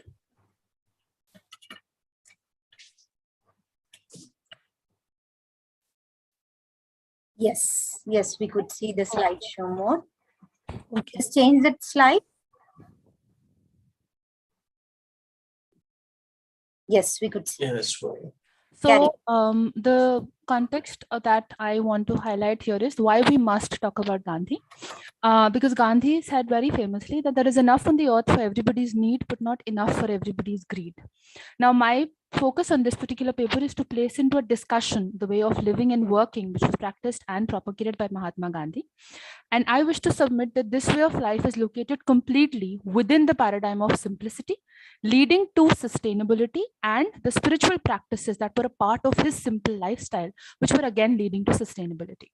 I have spent a lot of time reading and rereading the works of Gandhi. I've also spoken to chosen respondents of my age group to try to establish how the present manner of living our lives in the modern world, within quotes, is like a slow poison which is killing the human population and the planet that we inhabit.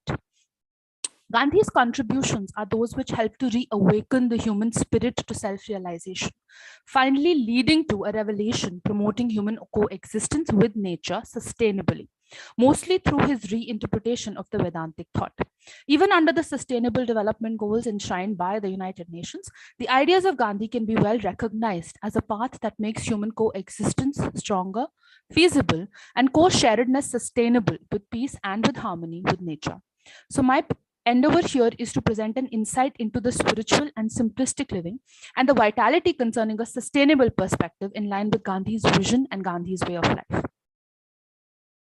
The Gandhian view of non-violence, which is ahimsa, vegetarianism, and sukarm, which is right action, are based on the idea of total spiritual interconnectedness of all life, of the divine within all life. And one has to realize that the living earth has a right to life. And that right is the primary moral argument for sustainable life. If we take away the earth's right to life, we are ending our own lives. So Gandhian thought is even more relevant today, and it is well suited to the soul and society of India, because Gandhi himself gathered strength and inspiration to promote the sense of self-realization from the Bhagavad Gita. And we need to make this development sustainable, both environmentally and socio-culturally. Now, before we begin the exploration of the manner in which Gandhian thought is based on the aspects of simplicity, spirituality, and sustainability, I for myself would like to elaborate very briefly on what am I using these terms to mean. So simplicity is essentially the quality of being easy to understand or use, the quality of being natural and plain, as in the simplicity of country living, or in my context, the simplicity of Gandhian life. Further on, the whole idea of spiritual is something which is connected with the human spirit rather than the body or physical things.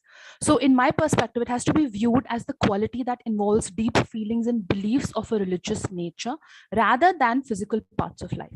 So it includes a sense of connection to something bigger than ourselves, and it typically involves a search for meaning in life. And it is at one level a universal human experience, something that touches us all, which we've seen in the deliberations over yesterday and today. And one can say that spirituality is that quality of being concerned with the human spirit or soul, as opposed to being concerned only with physical things. Sustainability is essentially the use of natural products, energy, resources in a way that does not harm the environment. It can be seen to be a quality of causing little or minimal damage to the environment. And related to this is the whole concept of sustainable development, which is used to describe how economic development has to be taken forward by meeting the needs of the present generation, definitely, but without compromising the ability of future generations to meet their own needs. And this is very relevant in the terms of Gandhian thought. So the Gandhian way of life is based on these core principles of simplicity, spirituality, and sustainability. He was acutely aware of the perils of large-scale industrialization. And he cautioned the world much before anyone else that it will lead to the destruction of the environment. In Hind Swaraj in 1909, he had warned that the dangers that the world is facing in the form of environmental destruction are a threat to the planet. He has always distinguished between need and want of the human being. And he was very clear that we must keep the future generation in mind before the present generation uses up all the natural resources. He was of the opinion that the earth, the air, the land, and the water are not our inheritances from our forefathers, but they are on loan from our children. So we have to hand it over to them, at least as it was handed over to us. If we can't add to it, we should not take away more than that is rightfully to be taken away. And this Gandhian thought can be used or viewed as a real precursor to the Bertillon Commission's definition of sustainability, that is meeting the needs of the present without compromising the ability of the future generations to meet their own needs. And there is a very close interrelationship between simplicity, spirituality, and sustainability. And this is seen in the way in which Gandhi led his life. If we live simply, we need less money. We need to work less. Our time is liberated from the drudgery of routine work. Then we can pursue the path of spiritual fulfillment. We can focus on personal well-being. We can focus on the development of arts, of imagination. We can have time for the spiritual. Then we have time for and space for friendship, for love. And this is the beautiful paradox that material minimalism maximizes spiritual well-being. And simplicity, again, in the Gandhian notion, is also a very important prerequisite for social justice. If a few of us have too much, the others will have too little, which is something that we see as a result of modern understanding of development and acquisition. But in the Gandhian parlance, we need to live our life as simply as possible so that others may simply live. And he led his life in such a manner. All his teachings reflect on this aspect of simplicity. Now, Gandhi was someone who questioned the Western model of development. He was against destructive development model, which resulted in global warming, climate change, and much more global destruction, the repercussions of which we are seeing all around us. And he noted that God forbid that India should ever take to industrialization after the manner of the West. The economic imperialism of a single tiny island kingdom, he said, is today keeping the world in chains. If an entire nation of 300 million took to similar economic exploitation, it would strip the world bare like a locust. He was against violence and destruction at all levels, whether it was against a human being, against an animal, or a plant. And he felt that one must practice non-violence always. Very widely circulated anecdotes are there. It's just one that I have taken in the context of simple living. So Gandhi's close disciple and associate, Kaka Kalelkar, was in the habit of breaking off an entire twig for the usage of 4 to 5 neem leaves which he needed.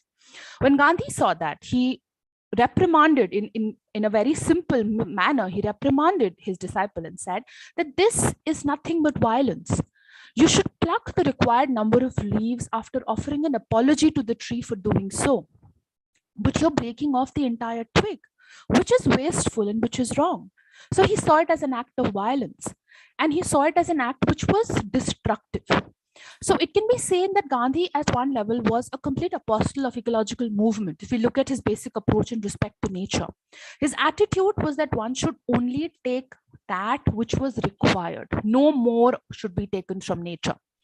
His principles have always struck a chord with all those who have cherished the principles of non-injury, environmental conservation, that practice vegetarianism, sustainability, or accorded animals the dignity of humans. And in the course of my research on this particular paper, I spoke to many people. I've only been able to utilize the works of 2 in my presentation because of the paucity of time. So one of the people I spoke to is Namrata Acharya. She is the co-founder of Khedut Samriddhi, which is based in Tapi, Gujarat. And Khedut essentially translates in Gujarati for farmer, and Samriddhi translates to prosperity. Now, there is a particular reason why I've chosen someone who's based in Gujarat for this particular presentation, because of the way in which Gandhi is epitomized and in Gujarat because of the work that he's done. So what they have essentially done is that they realized that the quality of soil was deteriorating excessively due to the use of fertilizers. And they realized that there was a need for affordable organic fertilizers. So it's essentially a social enterprise which believes that sustainability, profitability, and social impact go hand in hand. So during the discussions, Namrata spoke about how the Gandhian ideology of simplicity, spirituality, and sustainability was one that inspired her to work for the cause of sustainability. And also how Gandhi's views had propelled her to lead a simple, spiritual, sustainable lifestyle herself. She was born and brought up in Delhi. Till the time that she enrolled for her MPhil program, she had no real connect with Gandhi because he was not really a part of our popular culture, so to say. But after going to the grassroots, after interacting with those people, realizing their problems, she decided to adapt a Gandhian way of life. And she says that a Gandhian way of life is definitely sustainable because it urges individuals to live in a mindful and sustainable life. And she felt that what in present times is called simple and sustainable living is nothing but the Gandhian way of life, which is refashioned for the present times. Now, Khedut Samriddhi, again, is an organization that she is working for, which is based on Gandhian principles to promote sustainable farming, which is doing so by enabling the production and sale of organic vermicompost and other organic inputs. And it realizes that the earth is being killed by chemical inputs, and organic compost is made locally with locally available waste like animal manure, agricultural waste, much like the presenter before me spoke about how waste for one is material for the other. And all the compost is made locally in the village. So it provides employment to the people. And there's also a lot of awareness campaigns that they're doing now as they're growing up. Now, the Gandhian thoughts, again, in the context of sustainability, simplicity, spirituality. In Young India in 1920, Gandhi wrote that we want to organize our national power, but not by adopting the best methods of production, but by the best methods of both production and distribution. So he was not against industrialism, but he was against its negative impact, namely labor displacement, exploitation, environmental degradation. And aspects like those are what organizations like Hedut Samriddhi, for example, are trying to encounter, are trying to put into perspective. Now, in contrast to modern civilization, which promoted material welfare, Gandhi's Hind Swaraj was against growing consumerism, materialism, and the wrong model of development. He challenged the entire framework of development, and he wanted to promote environmental conservatism.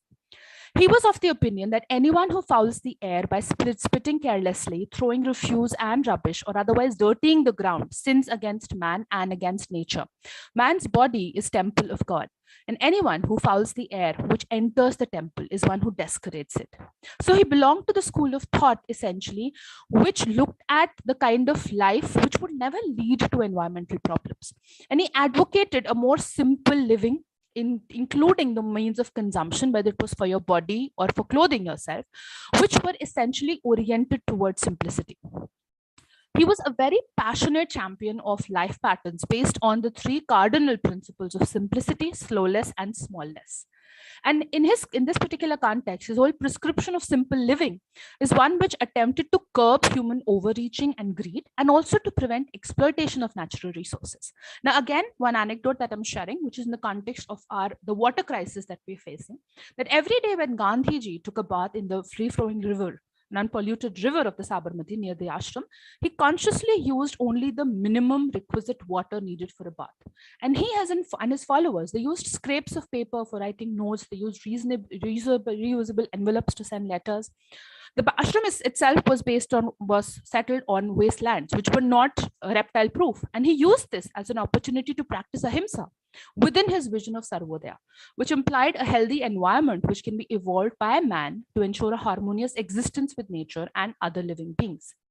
So Sarvodaya again was a philosophical position which he maintained, that there must be economic, social, spiritual, and physical well-being of all, not just the majority, which is again something which is in contrast to the development model prescribed by the West.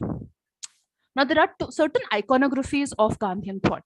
The charkha and the khadi are two such iconic physical manifestations of thought and life.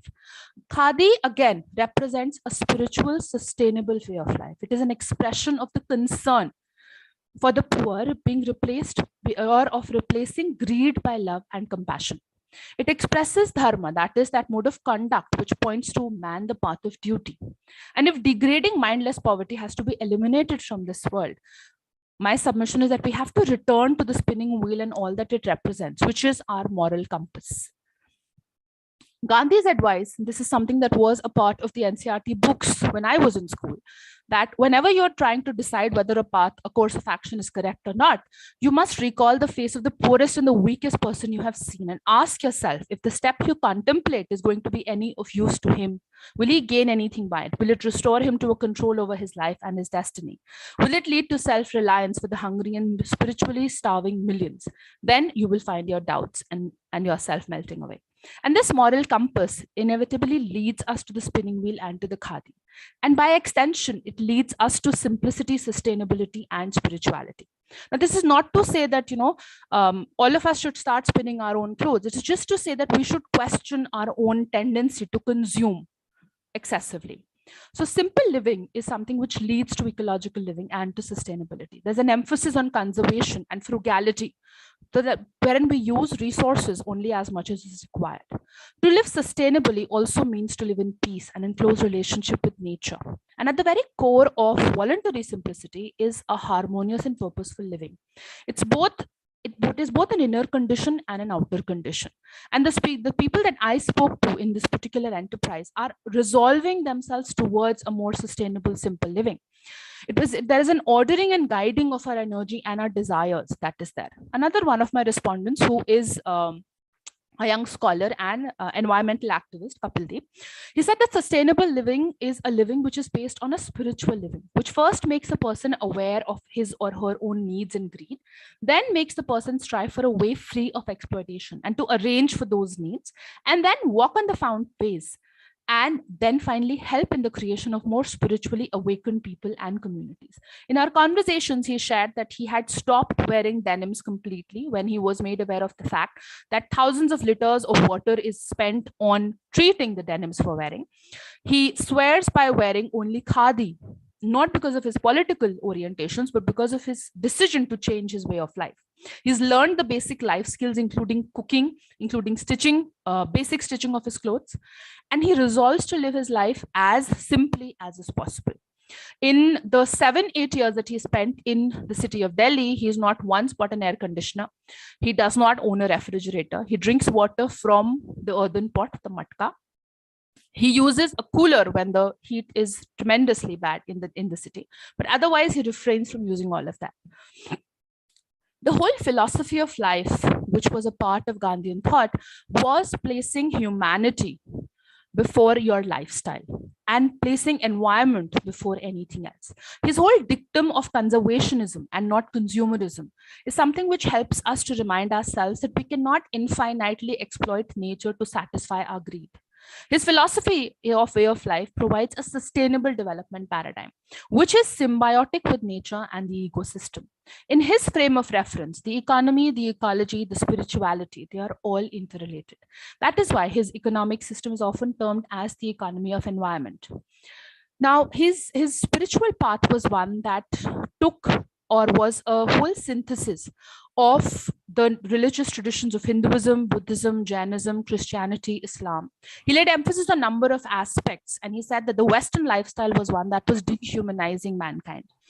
And I believe that his whole concept of respect for nature, simple living, and voluntary reduction of wants has become all the more relevant for the world in the present times. And if we try to evoke a more judicious application of Gandhian thought and action, we can help usher in a post-modern age and a post-industrial eco-cultured society. Because he has shown us that spirituality, sustainability... Dr. Sanjana, I would request you to kindly conclude in 4 yes, minutes. Sir, I will conclude. He has shown us that spirituality, sustainability, they go hand in hand. They are reciprocal, they are coexistential, and they are harmonious. Living sustainably also helps in spiritual growth, because spirituality is that state of mind that envisions and awakens a human being to realize that the truth is beyond the barriers of worldliness, beyond caste, beyond creed, beyond race, beyond geographical boundaries. It connects us to a universal consciousness, and it gives a certain more open perspective towards life. It also helps us in keeping a check on our greed for materials and resources. And it is only through this way of life that sustainable development can truly be attained. So I submit that there is a need to reiterate Gandhian values, to reiterate human values. Instead of merely garlanding the portraits of Gandhi, we must translate his ideas into real life. And from that perspective, which is sometimes too extreme, but it is free to interpretation, the present environmental crisis is not a disease, it is only a symptom.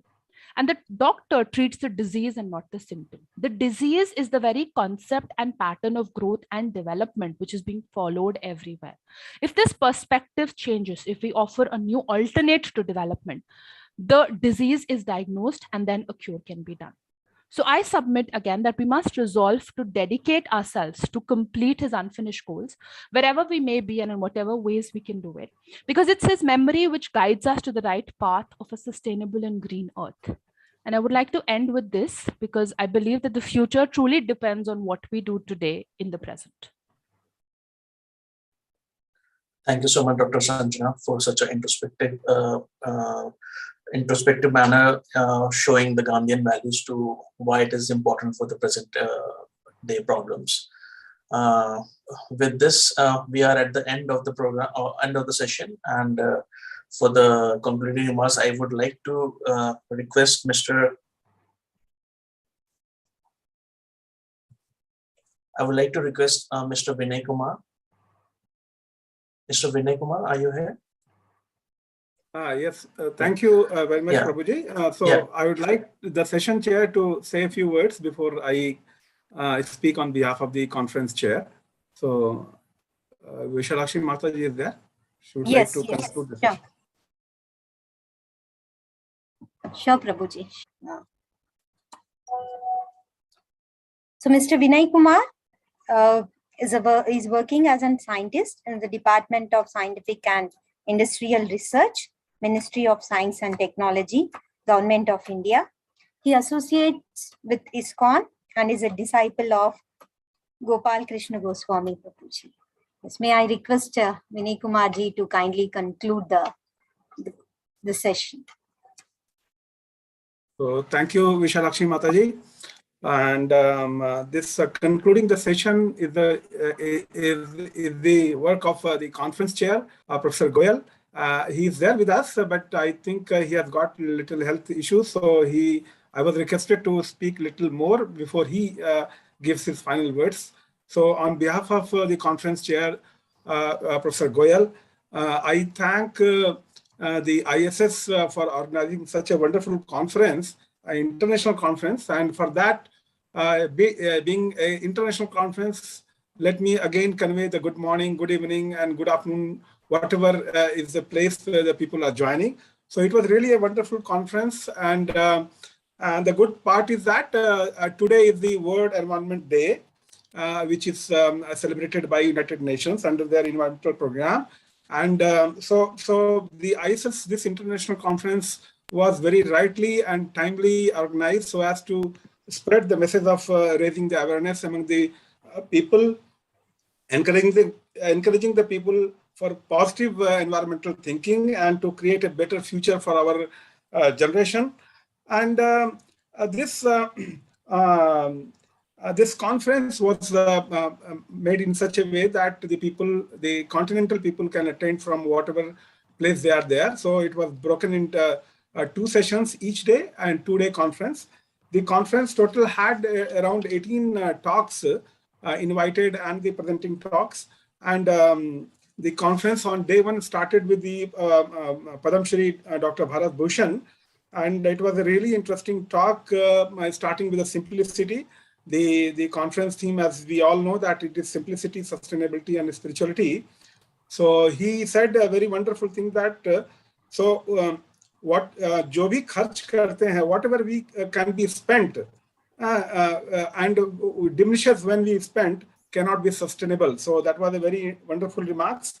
Then after that, there was a talk by Dr. Abhay Tukaramji, and that was about the Homa farming. So that was really wonderful, and all, including me, was really thrilled about this such a wonderful information and very scientifically presented also. Then we had a talk by Ms. Sheila Chauhan. She talked about the circular economy. Then we had a talk about by Professor Bhalla from IIT Delhi. He talked about the bamboo as a structural material. And then we had a talk by Madam Shushmita. She talked about the waste to wealth by using the flower waste from the temples and other social gatherings. So with that, the session 1 on yesterday ended. So we had 5 talks in session 1. In session 2, again, we had 4 talks. The first talk was by Miss Sarja Sardela. She is a National Swedish Interfaith Council member. And you know that much of the environmental issues nowadays come from the for bringing all the religious traditions together. So that was a very wonderful talk. And then we had a Navneet talk by Dr. Chevron Hornack, and it was really, really interesting because he gave the concept which we ourselves have not explored professionally, but that was really interesting thought, which often comes to my mind also, to define the growth parameters. As in Bhagavatam, it is said that dharmasya hi apavargasya. So the religious methods are to really make people to the developmental path, but somehow I mean, there needs to be correction so that we can have a real bringing the degrowth and the green growth dialectics and so many other things he talked. So that was a really wonderful talk. And then it was a talk by Madam Navneet Kaur. She talked about the green belt as an environmental sustainable model. Then there was a talk by Dr. Neeraj Sharma from Graphika University. He talked about the environmental issues and its mitigation for the Char Dham Yatra, the Char Dham pilgrimages. Then there was a third session, which was the first session today. So we had a wonderful model of Govardhan Eco Village. The talk was given by His Grace Gaurang Das Prabhuji. So we all know that such kind of eco villages are very much required so as to motivate the urban people to have a feel and good of the urban and rural both combined.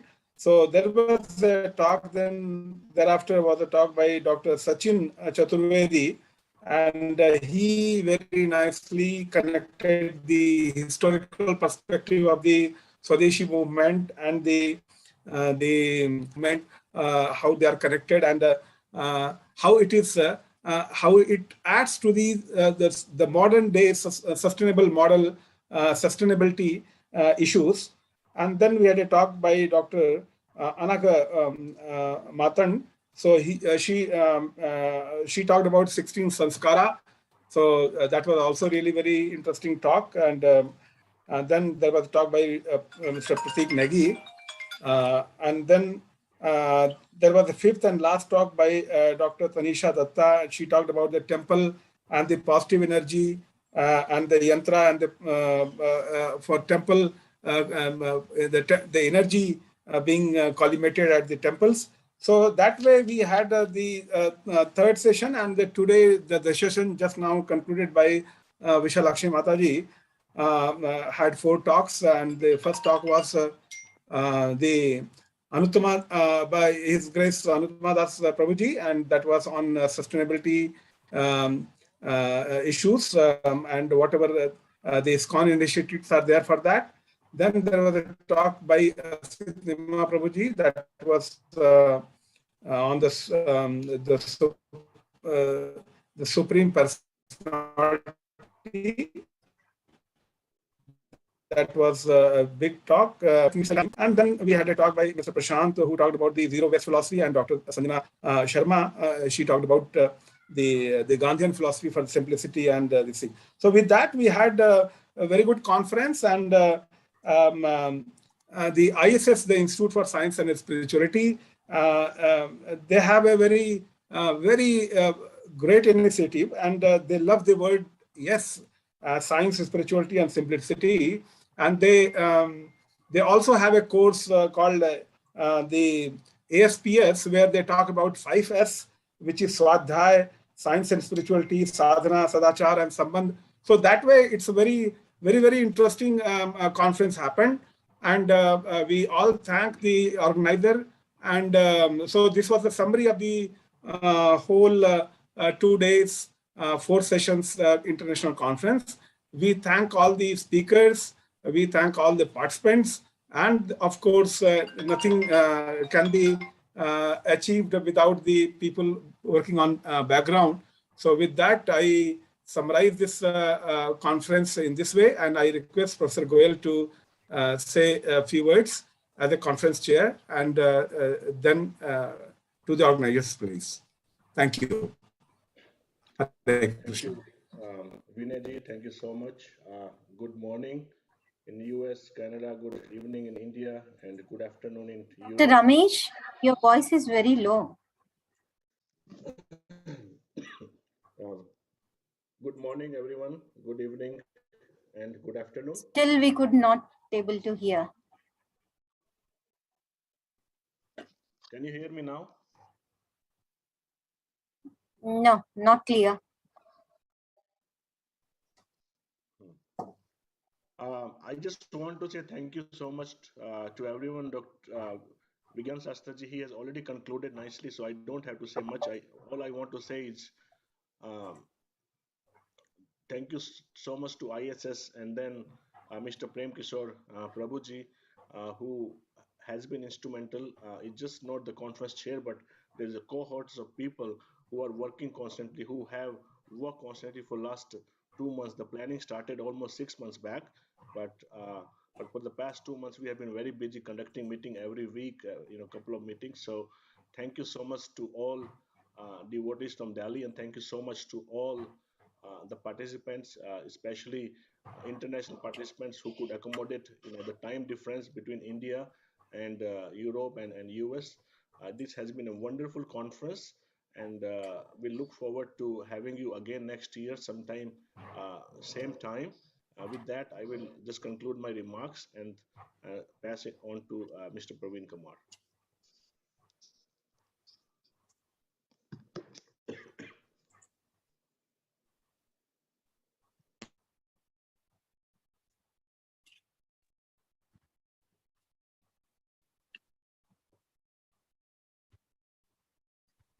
Yes, Mr. Praveen Kumar, you're Okay, concluding. sorry, words. you're waiting for me. I'm sorry. So I was thinking that somebody else will speak. So thank you all for joining, and especially thanks to His Grace Anuttama Prabhu. We were told that there was time crunch and Prabhuji will be there for some time, but I think the conference is very interesting. So he's still there and giving his blessings to us. And this is the effort of all the devotees, and the inspiration and encouragement of Ras Vilas Prabhu, Professor Ramesh Goyal, and the hard work of all the devotees, including all the session chairs, MCs, and the background work by a lot of people, like the overall the Zoom platform management itself is a big thing. And the calling team and the emailing team and managing the the schedule and everything. So this is a complete teamwork by the ISS team, and I really thankful to all these greatly dedicated team for this successful completion of the this conference. Now we'll be gearing for the another conference right from tomorrow. That will be in December, and that is with our flagship conference with the name Jigyasa, and where we actually deliberate on the scientific concepts versus our Bhagavad philosophy. And this time the theme would be, although it is not finalized, we are still discussing. This time in December, the theme would be on IKS, the Indian knowledge system. So we'll be deliberating in this particular field, where we'll be inviting speakers and participants from all over the world. And last 2 years, this Jigyasa conference had been very successful. Around 500 to 600 participants joined. First conference, second conference also was very successful. So this time also we are expecting that this is going to be a game changer, and will attract a lot of young minds to work in the field of IKS and this Indian knowledge system and contribute to the society. Thank you very much. And all this is happening by the inspiration of Srila Prabhupada, the founder Acharya of ISKCON, who wanted his followers not only to be, just ringing bells in the temple, but discussing with intellectuals and contributing to the society. Thank you very much. Hare Krishna. Prabhu, I just want to say one line here. So I see very nice comments in the chat box here. So if the words can be spread around about the conference and about ISSA, then next year we will not have challenges in recruiting people as speakers. So we'll really appreciate if you can spread the words around about the conference, about the Indian Institute of Science and Spirituality, so that we can organize this type of successful conferences in future also. Thank you so much. Right. So Dr. Severin, you want to say something, or anyone else?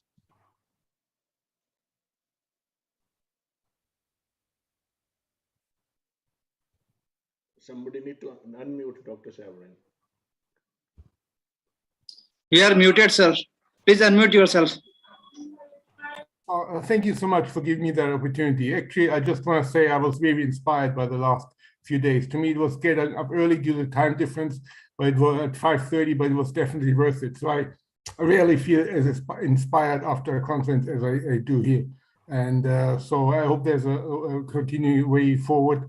And I see that many of the ideas that I've presented have resonated well in this audience, better than anywhere else so far. So thank you very much for your contributions and your attention. Thank you so much. Thank you so much, Dr. Severin, and thank you so much, Professor Ramesh Goyal. Thank you so much, Praveen Prabhuji, for making everything work finally for today's. Apart from this, I would like to thank all the conference organizing committee, which includes Professor Ramesh Goyal, Dr. Jyotiranjan Berua, Professor Suresh Bhalla, Dr. Srinivas Vimulapalli, Dr. Sumit Balguar, Dr. Shashank Srivastav, Professor Nandita Saikia, Professor Vishalakshi Talakulo, Dr. Narottam Damodar Das, Mr. Vigyan Shastra Das, Dr. Tushar Das, Mr. Rishi Mahindru, Mr. Rakesh Purohit. Thank you so much once again for making this a successful huge. Maybe we can all adding to the list is Mr. Pratik Negi. Yeah, thank you so much for being so humble. And I would like to thank all the participants for joining us at this time when we are propagating our belief for a sustainable and spiritual life. It's good to see more people connected with us. I would request all of us if they can open their cameras so I can take a common picture for all of us. Yes, that was what I was to request. No, now we can all appear. So whomsoever are there, so we'll have the great opportunity of darshan of all, and we have some great saintly people also. So we'll have darshan there, darshan. Let me change the view. Yeah. The organizers can remove the spotlight so that we can view all the participants in one frame.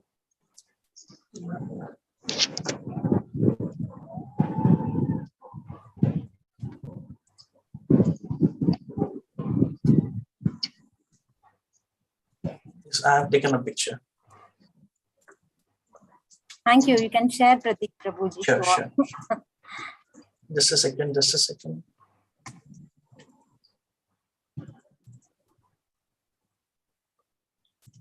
Yes.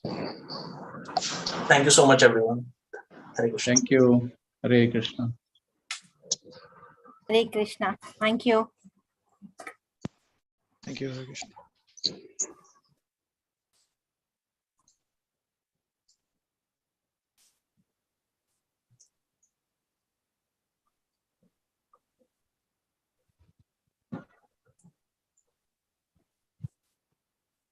The ISS slides could have also been played again, the same slides, no? So, okay, so I'm doing that. And we can request all the participating members to come forward and become the member, so that we have a kind of permanent kind of relation in a systematic manner. Because we need support. Nobody needs to support everybody else, and that's always true for the spirituality. That always grows with the support of others. So let's all join together.